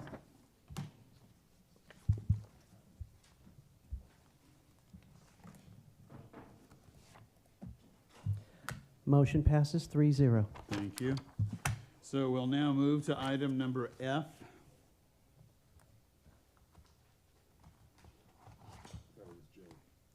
I pulled F. I pulled F. So item F. Ms. Scott? Yes, this is a city attorney item. Okay. Yes, so for this item, it was on for the second reading of the ordinance amending sections 3-4.02, 4.03, 4.10, 4.11, 4.22, 4.24, 4.25, which I believe all concern purchasing. It is my understanding from my discussions with the city attorney that there were some additional changes that the council would have liked to have made. And I was asked to convey to council that that is something that we are working on. So if we could have that if we could have this item pulled at this time, so then we can continue working on that and we can get it represented soon. I think it's just with the some of the upcoming changes, we can get that. I did speak to Mr. Cole about this specifically. His recommendation is to move forward and to adopt this with the understanding, because we had a lot of discussion on the first hearing, and some of that discussion was that the city council would receive monthly, quarterly, semi-annual reports to us. We also wanted to move into the 21st century to use not only mailing notices, but also using, our technology to alert people both that there are bids as well as receiving bids. And then there was a question with regards to the verbiage of section 3-4.12. We just needed to see the wording. That was a question that was discussed the last time. So we are anticipating that the city attorney's office will come, hopefully, next meeting with those so that city council can also approve. So with that, is there a motion to approve what is before the council tonight? So moved. Torres Walker moves. Second. Rocha seconds on the question.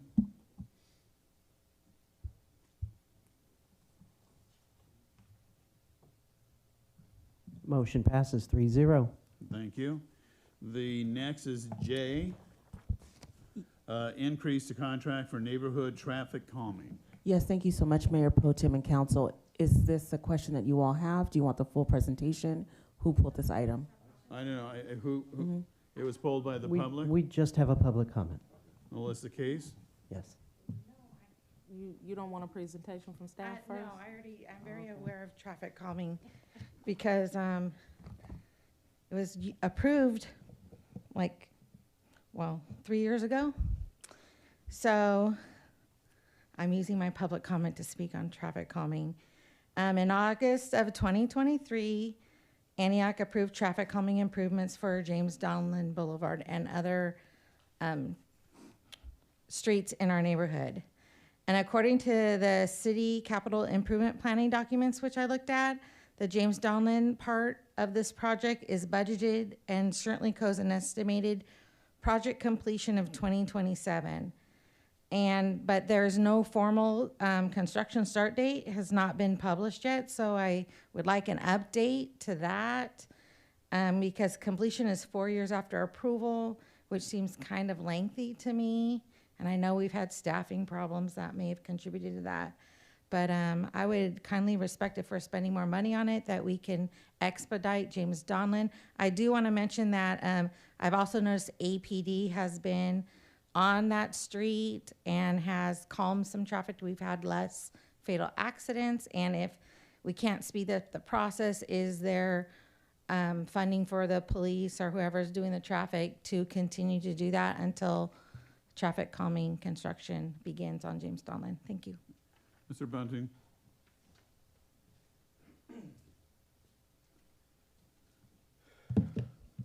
Good evening, Council. Yes, as the resident did speak of, we have approved traffic calming on West 10th Street, James Donlin, Sycamore. They are in the works, currently doing work on L Street right now adjacent to Sycamore. I'll be getting out the project for the Sycamore improvements here relatively soon to get that work. I know there's been a delay currently. 2 projects on top of each other in the same area makes it a little bit more difficult, but we will be getting out the Sycamore project here relatively soon, and that'll be followed by the James Donlin and the West 10th Street traffic calming projects. So on behalf of the mayor and the council, could you please communicate that when you get the details, Ms. Case? Otherwise, she'll be coming here at every council meeting. I would love to. Thank you so much. Item O, authorize amendment to the agreement with the Felton Institute for the Angela. Yes. Oh, Are you accepting J? I'm sorry. I'm trying to rush to make sure I get out of here at 11. Is there a motion to approve item J? Move to approve. Rocha moves. Second. Torres Walker seconds on the question. Passes. I want to get out. Motion passes I want to 3-0. get out of here before 11 too, but come on. All right, a member of the public polled item O, authorize amendment to the agreement with Felton Institute for the Angelo Quinto Community Response Team to reallocate unused ARPA funds. Ms. Case? Hello, Frito. So I wanted to speak on this because I did read the staff report, and just FYI, some of the staff report links weren't linking, by the way. You had to scroll, just FYI. But when I read the staff report, I personally would like to see like the data from when we first started to the budget cuts and then to the budget cuts till now and compare that data, because unfortunately, you know, this funding is going to a project that may not be funded in the future.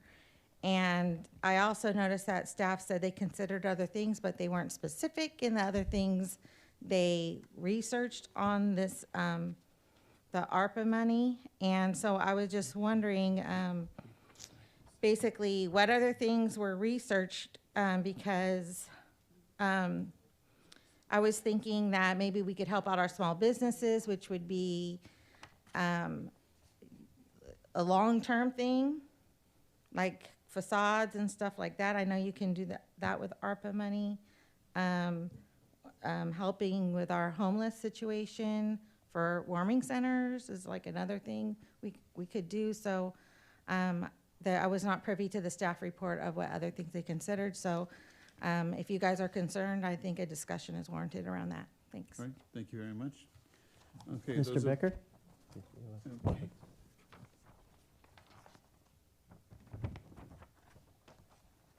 This is on item O.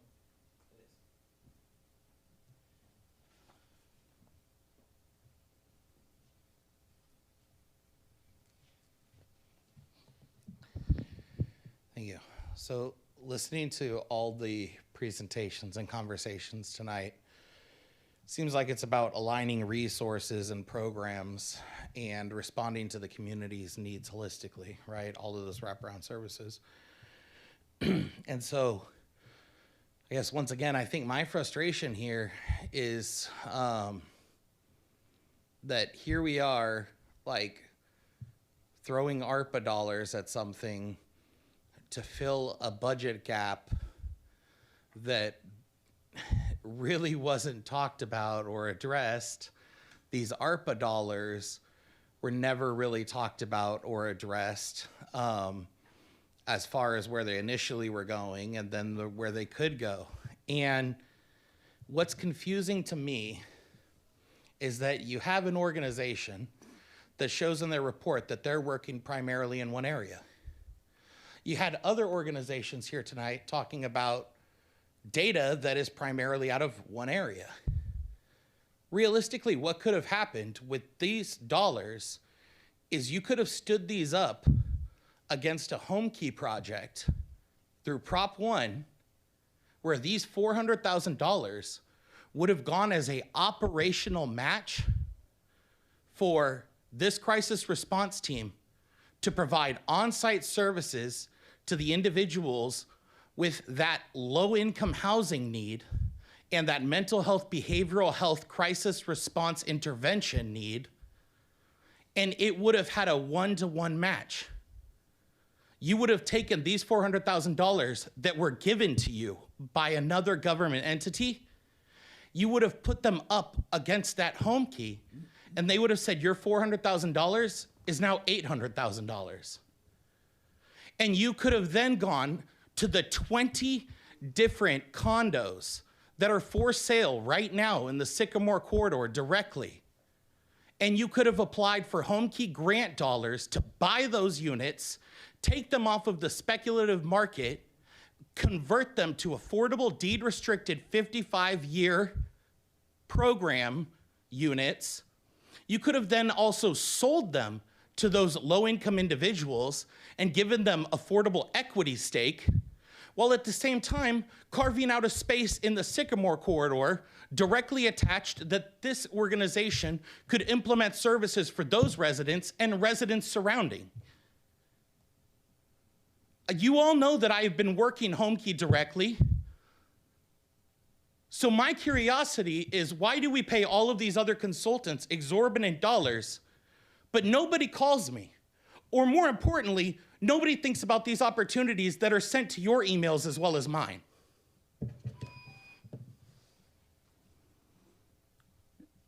Ms. Scott?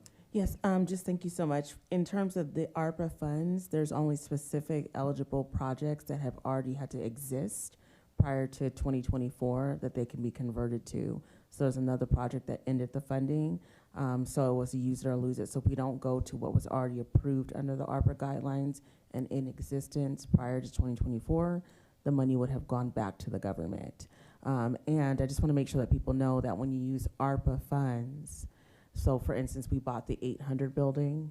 We talked about selling that building because of, financial restrictions and the cost of ongoing capital improvements. And we can do that. We can sell that building, and every dollar that we make will go back to the federal government. We cannot keep it. So ARPA has very restricted uses. And I think that there is a lot of confusion across what is happening in the housing continuum. I just want to make sure that people know that Antioch, the city of Antioch, is in a continuum of care, or COC, as well as a consortium under the county. So a lot of the federal dollars goes into a huge pot for our what's called home funds and our ESG funds, or emergency shelter grant funds. We don't have local control over what goes into that pot because it's under the county purview. So there's only certain things that we can do in terms of buying, selling, owning certain assets with funds that are not in our CDBG portfolio or our housing successor portfolio. One of the things that we love is an education outreach initiative. And so listening to this community as well as the council, we have a series of learnings that are coming to this council starting next month that we really implore and beg the public to attend and to listen to, starting off with H3 and Director Saxton and her team. They will be coming to present the updated data. And then our teams, and we're grateful to the chief, his staff, as well as Director Cabral, will all be going out on Thursday with very early morning, 3 or 4 in the morning, to do the point in time count this year. And some of us did it last year. So there are a lot of efforts that are going on around unhoused, homelessness, and how we use our funds. A lot of times we're not allowed to braid funds in certain ways that we would like to, but our county is restricted and we are not a charter city. So we don't have as many options as we'd like. Councilmember Torres Walker. Thank you for the clarification. I was aware that, of the conditions related to ARPA dollars and that they, how the reallocation process goes. So thank you for reiterating that to the community. I also want to remind the community that between 2022 and 23, the Antioch City Council absolutely did take a vote to dedicate ARPA funds to a home key application, and that application was never submitted by the city. And so when we had to come back to discuss the the remaining ARPA dollars and the risk of losing those dollars because we allocated them to a process that didn't move forward, the complaint was staffing capacity to be able to move that application forward between 2022 and 2023. The council had to come back and actually reallocate those ARPA dollars from the home key application to other projects. That's what happened. So we actually did allocate ARPA dollars for a home key application that didn't move forward, and we had to reallocate them because it was use it or lose it, meaning that it needed to be committed by a certain time or else we would have to get the funds back to the federal government. I also want to remind the community that this council did vote to put money towards supporting this most recent home key application round, and we're still waiting to understand if we were awarded home key, but we still do have PLHA funds in our CDBG process, but because we do not have current staff or consultants to support myself and Councilmember Rocha with that process to reallocate those PLHA dollars to be able to support a successful home key application, therefore pulling the city's commitment from the general fund back into the general fund to support with relieving us of some of our deficit. These are just the structural challenges that we're facing right now. Any other comments? Is there a motion for approval? So moved. Torres Walker moves. I'll second. Rocha seconds on the question.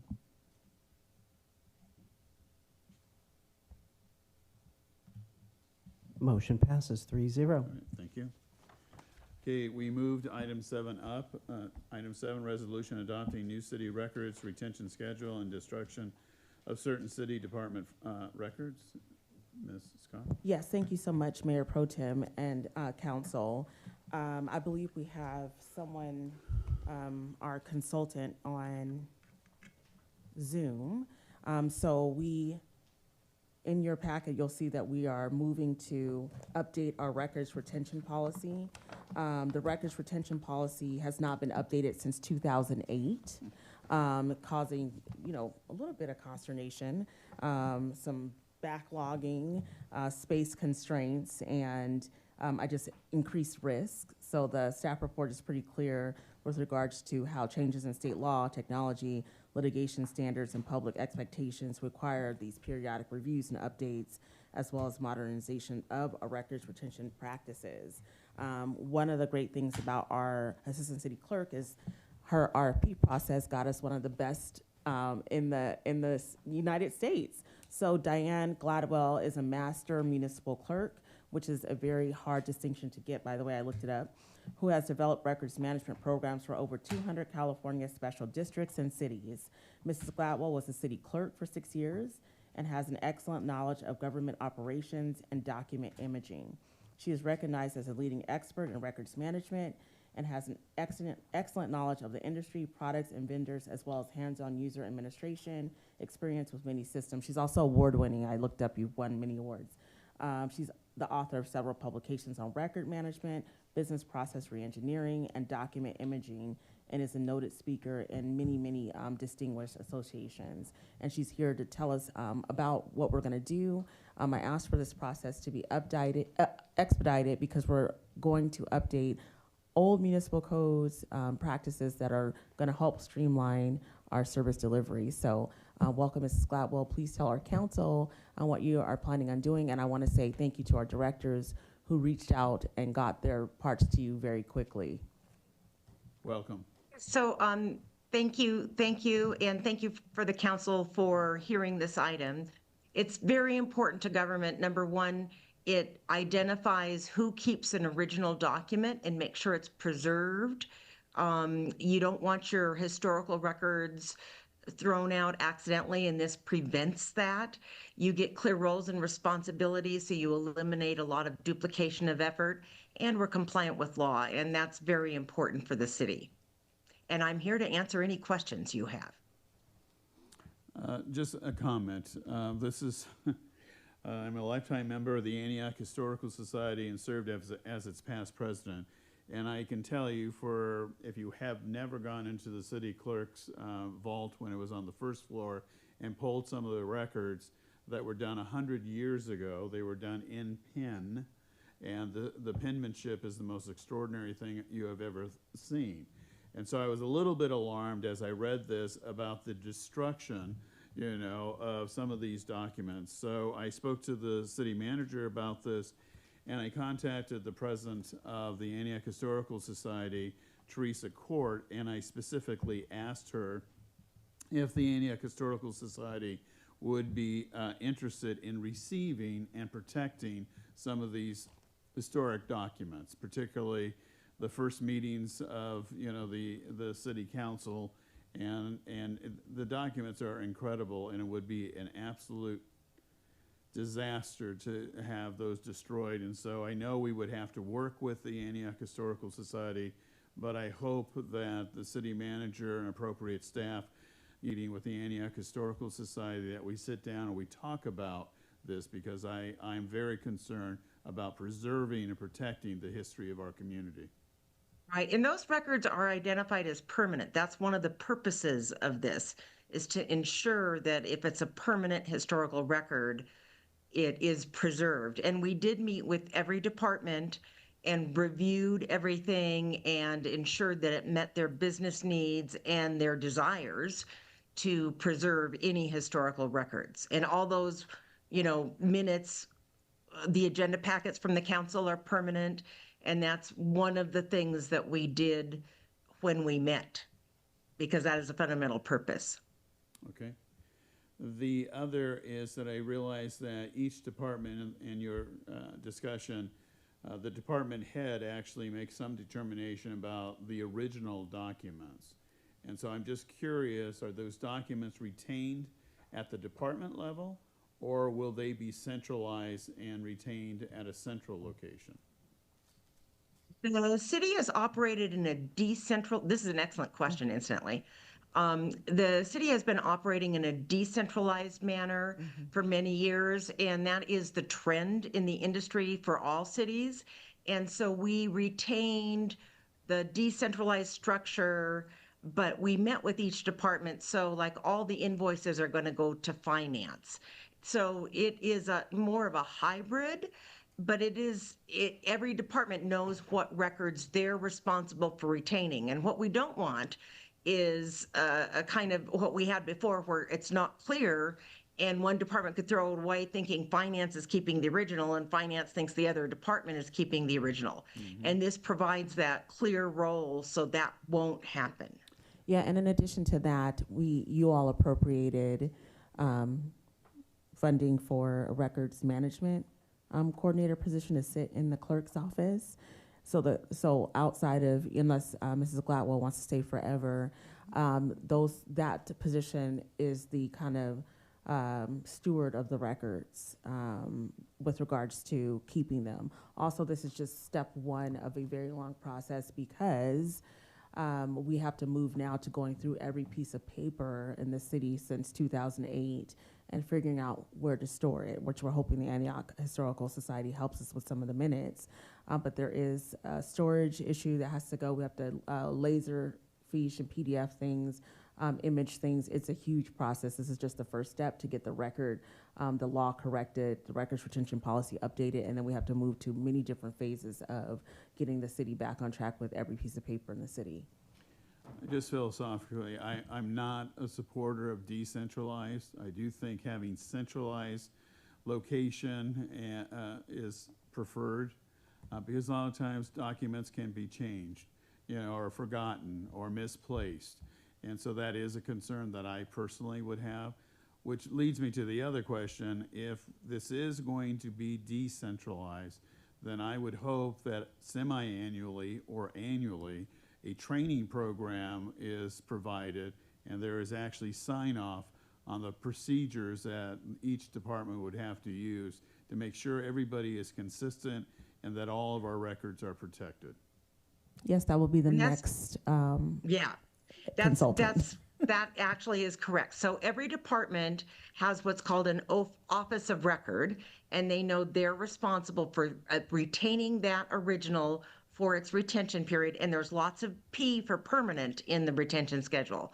And then we will provide training after it's approved, and then when you get the records coordinator, they will assist the departments in conducting their role in preserving and or destroying the records that aren't valuable to the public. Yeah, I just want to make sure it's institutionalized, meaning that there's accountability, that they will be trained semi-annually, annually, so that we get away from, gee, I don't know who has that document. And we spend an extraordinary amount of staff trying to find a lost document. So and you're saying there's another stage? Yes. Okay, so as we move to that stage, I would like to have us, look at these issues to make sure that these documents are coordinated and people are properly trained. Any other questions or comments? Any public comments? No public comments. Councilmember Rocha? This reminds me of, I come from the education world, and I can recall Antioch High School opened in 1933, and it wasn't until maybe 5 years ago that the school district went through this process, because if you were looking for a document, you had to go through paper after paper to find it, and not everything was filed the way we would like. Right. So the district moved forward with preserving those documents, but also uploading them so that you could go to a database and find what you're looking for, because many times when you have adults in whether the military, the workforce, or whatever, they need a record of their transcript or their diploma, those sometimes would be difficult to get in a timely fashion, whereas now that it's digitized and we're able to bring it right up, it does expedite the process. That's great. That's what this reminds me of. Yeah, I think it's true. All right, any other questions or comments? Any other comments? Okay, not hearing any. Is there a motion for consideration? Yeah, I'll move to approve. Rocha moves. Second. Torres Walker seconds. On the question, please cast your votes. Motion passes 3-0. All right, thank you very much. We'll now go Thank to you. item number 6. Resolution of the City Council authorizing the mayor to execute an employment agreement with Lori Austin, how do you pronounce it? I believe it's Ascension. Ascension, for city attorney services. Good evening, Council. Actually, with this item, I have received a request from Ms. Ascension through the city attorney that this be continued to a date where the entire council is present. That was a request that I received approximately 40 minutes ago. Okay, I mean, that can, okay, we can do that. Given the circumstances. It might delay things. It's just a request that I received, and What is Couldn't we vote council? Couldn't we vote tonight and do a ceremonial vote when everybody? No, is- I can see she, I I'm know, sure I she know wants what she, 5 I know, votes. I know what she doing, but I mean, we can hold. I mean, I'm good with making a motion to continue this to the next council meeting. That was a motion. Is there a second? I will second that. So Torres Walker moved, Rocha second, and to hold this over to the next city council meeting. Any questions or comments? Not seeing any, please cast your votes. Motion passes 3-0. Thank you. Last item is city council requested discussion item, warming center options for cold weather activization in the city of Antioch. Ms. Scott? Yes, thank you so much, Mayor Pro Tem and City Council. So we're carrying this item over from several discussions, including the last one on December 2nd, where you were asking us for options. We came a couple weeks ago. Yesterday afternoon, DJ Hospitality withdrew their offer due to circumstances outside the city's control, formerly Comfort Inn. Since then, staff have begun discussions with another hotel in Antioch to explore a similar emergency lodging model. We're also continuing to pursue other options, including faith-based partnerships and coordination with our county partners. We'll provide updates as those discussions continue. Any costs we're considering will stay within and under my signing authority. What we're looking for tonight is whether there's a council consensus to keep moving forward and to try to find a model that works for Antioch. Is there a motion? Is there public comment? Is there a public comment? Yes, we do Wh- have who? one comment card from Melissa. Melissa? Case?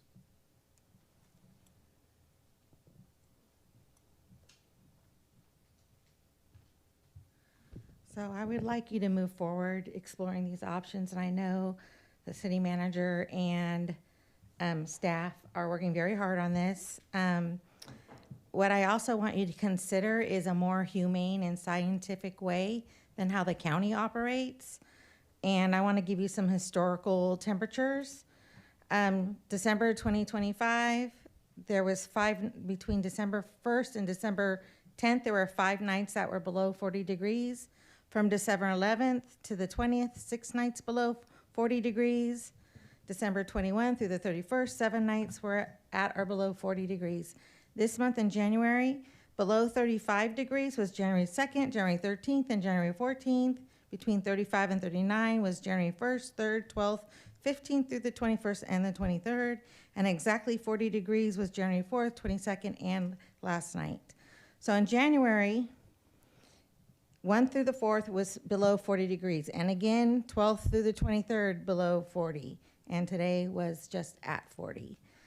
The weather has been cold for weeks. We've all felt it. Yet county supervisors have ignored repeated pleas from my emails, from my calls, and probably other Antioch residents too, and for maintaining a trigger that only opens warming centers under extreme and rare conditions, which is 32 degrees or below for 3 consecutive days. And to me, this is unacceptable.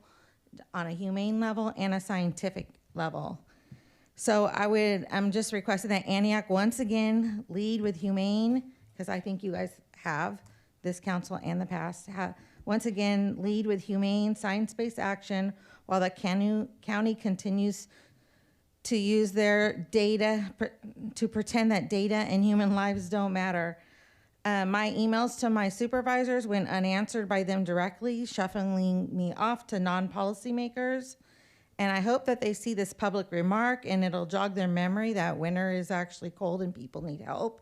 And Mike Burkholder, if you're listening, send this to your friend Diane Burgess. These aren't averages that I've stated. These are actually recorded daily lows, showing that Antioch experiences multiple nights each month at 40 degrees or below, with some nights dipping below 35 degrees. From a public health perspective, hypothermia risks begin well above freezing, especially for those that are exposed wet or without shelter.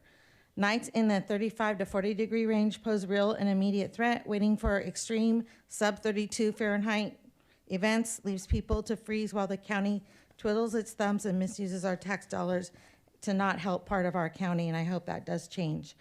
This city has an opportunity to lead where the county has failed. Using this data, we can activate warming centers based on real conditions and actual health risks. So I hope you use that data to come up with a policy. Thank you. Any other public comments? Yes, sir. Yes.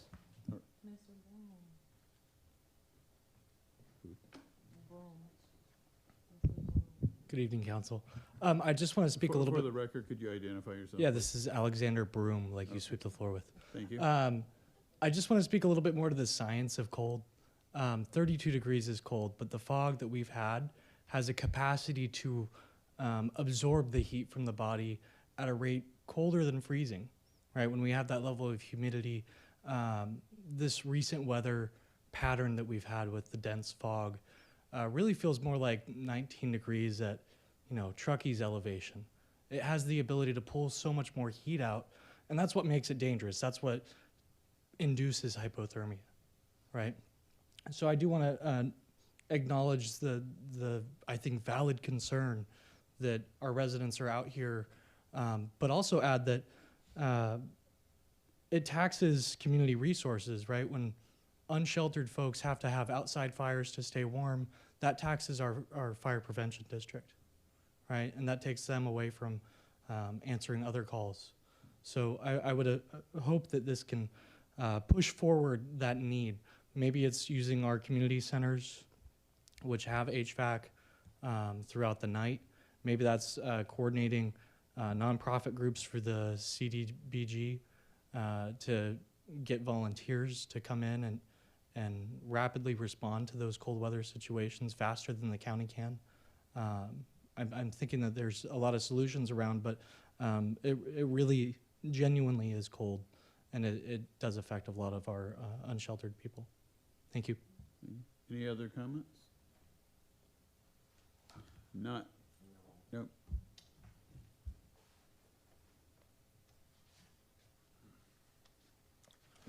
Good evening, Council. My name is Dean Weber.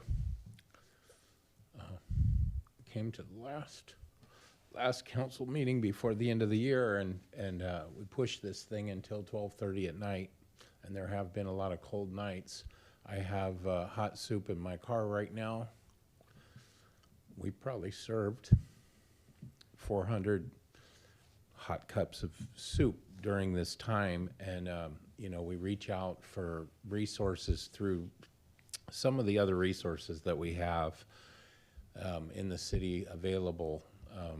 I'm not here to bag on anything. When I came here that night, I was kind of like thinking that the city council needed to take care of that. And when I left here, it was like, well, what can I do? So I kind of partnered with a local nonprofit and started, it's like they give me, from their food pantry, they help support me with the ingredients. And so we can do things, but we need help. We need a little bit of help. Just a little bit of help, like, hot cups, gasoline, just real small help. But there's problems out there in the community that I never saw before until I started serving the community after hours. like 8 o'clock, 7 o'clock. And you go to these camps or you go to these places, and there's people without blankets at all.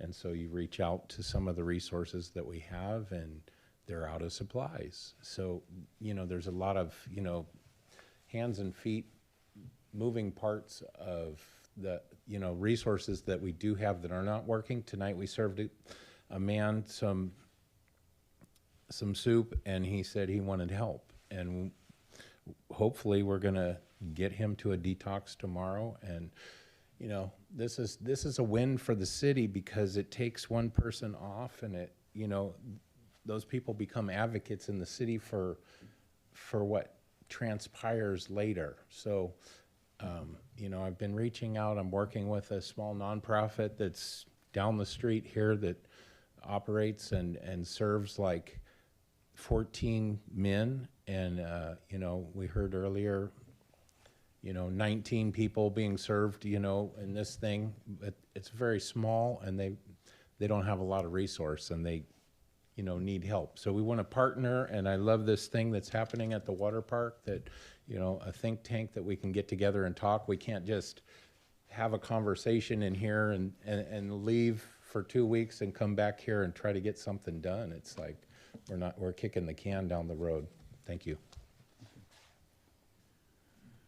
Any other comments? All right. Ms. Scott? Yes. So you're asking, you know, from the council Yes. to move forward. Look, this is gut-wrenching. Mhm. We all want to immediately resolve this problem. We've had resources dedicated. We thought we had a very good proposal. We were excited about it.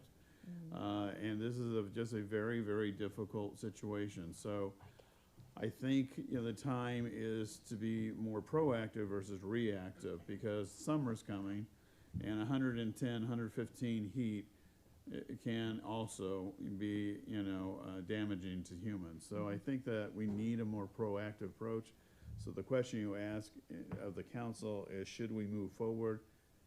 Council members, we're all nodding yes, the direction, and as expeditiously as you possibly can, because as Ms. Case said, people are suffering, and they're suffering greatly on the streets of Antioch, and that is very unfortunate for us.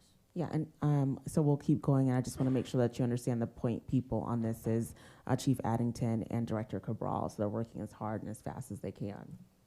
The other, Mr. Weber, I just want to thank you and any volunteer that steps forward and you give your time, energy, and effort. I know you're frustrated because you want this all addressed. We do too. We're just trying to cut through all the bureaucracy to try to truly do something. So it's not something that's on the side. It's something that we're trying to focus and be proactive as we move forward. So thank you very much. Mr. Rocha? Yes, Mayor Pro Tem. One clarification is, we are focused on warming centers, correct? Because I've seen. Yeah, it goes I've heard back and forth. dialogue back and forth about vouchers versus warming center. I'm just wanted some clarification. Yes, We're looking at partnering up for a warming center, correct? Yes, we do have another initiative for emergency voucher program as That's- well. Yeah, I just wanted to. Yes. Okay. Are there any public comments at this time? Yes, Mr. Becker? Yes.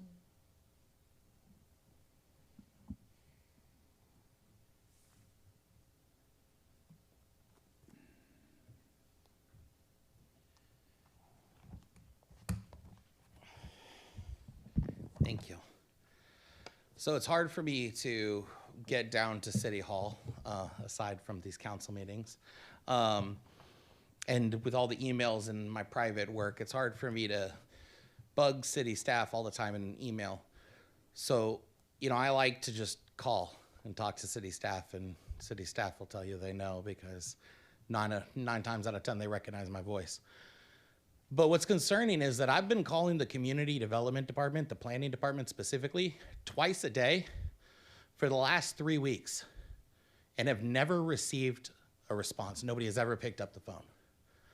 I call in the morning, I call in the afternoon, I call sometimes around lunchtime. Nobody ever picks it up. Even on the caller ID where it says City of Antioch Planning, Antioch is not even spelled correctly.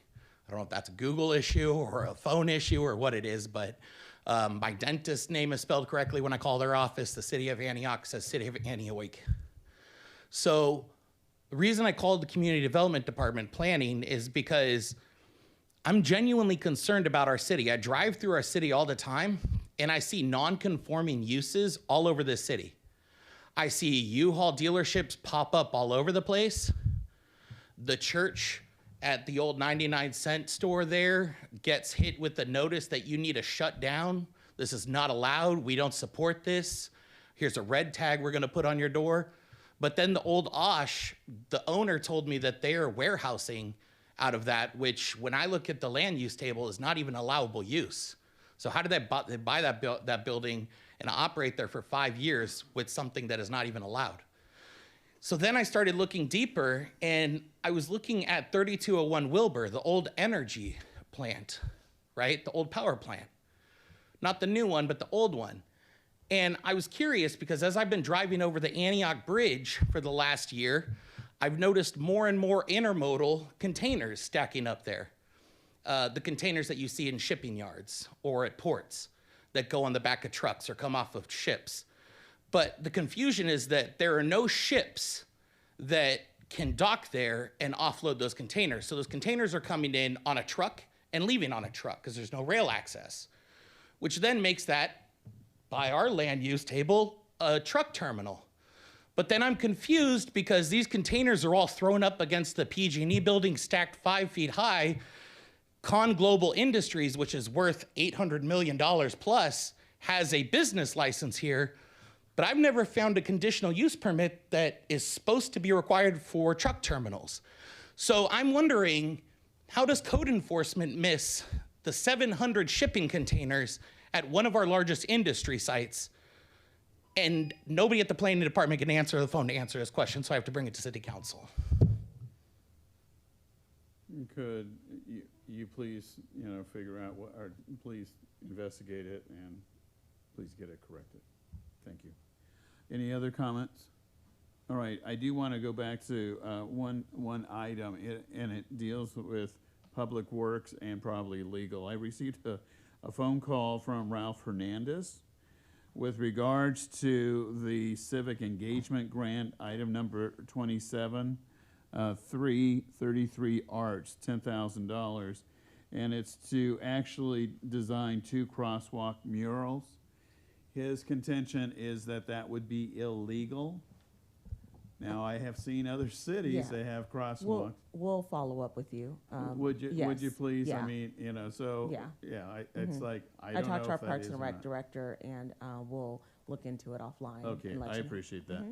And if we could just convey, the message back to Mr. Hernandez. Mr. Weber?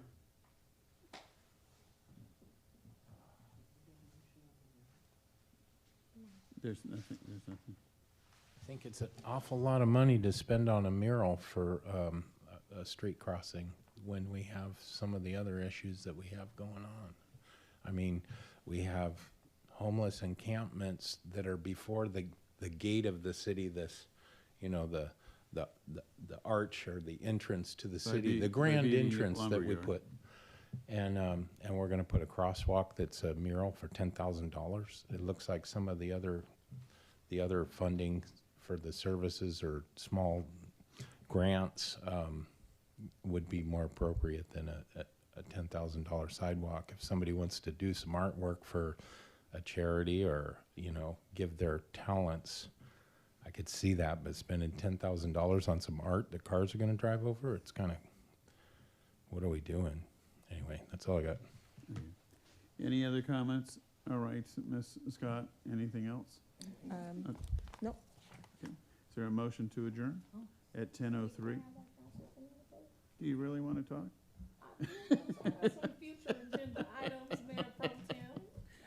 All right, no staff communications. I tried. Council communication. Councilmember Torres Walker. I'll be really quick. I remember asking to visit a conversation around a vacancy tax It was brought to my attention that a vacancy, any potential consensus from this council for a vacancy tax, that it would have to go to the ballot. It's also been brought to my attention that the landscaping and lighting assessment is also something. Is that also something that need to go to the ballot? That's an assessment proceeding. So, that's an assessment. That's an assessment. It's not on. Okay, There you I'm go. having technical difficulties. That's an assessment proceeding. It's technically handled through a different device than a vote of the people. Right. So, I would like to know more about the landscaping and lighting assessment. What is it? When does it need to happen? What is the impact to the city? Just have questions about that. Definitely want to get an update on the vacancy tax conversation.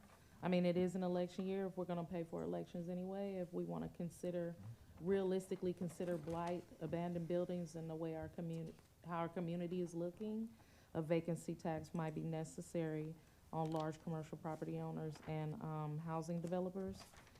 And then another item that I would like to come back for discussion, and I know this has happened in the past, but I'm a newbie, is the discussion around the city clerk actually becoming not an elected position, but a paid position under the authority of the city manager's office. And what would that, I'm assuming that would need to be a ballot initiative, but Yes. like, just want to learn more about that. What has that looked like in the past, and what is the potential? I can provide that in the future? because I've taken a city through that many years ago, and there is an election process that can be put to the voters. Thank you. You know, on those two requests, Mr. Cole, on the lighting and landscaping, the history of the lighting and landscaping, because it did go to votes in the city of Antioch in the late 1980s, early 1990s. So if you're going to look at what our history is, and frankly, the disparity between people who pay lighting and landscaping assessments and people who do not pay lighting and landscaping assessments, and that their costs are paid for out of the general fund. So I think, and with regards to should you have an appointed city clerk or an elected city clerk, I think we've had, at least in my memory, at least 2 and possibly 3 elections. And overwhelmingly, the city, my recollection is, have endorsed elected. But I think when you come back, please provide that history, for us. I think that would be important. Mr. Rocha, any comments? No. Okay. That's it for me. Thank you for letting me be your mayor for the evening. Congratulations. You did a great job. I was proud. Thank you. And the meeting is ended. Motion? Motion to adjourn. Second. Second. Torres Walker moved, Rocha seconded on the question.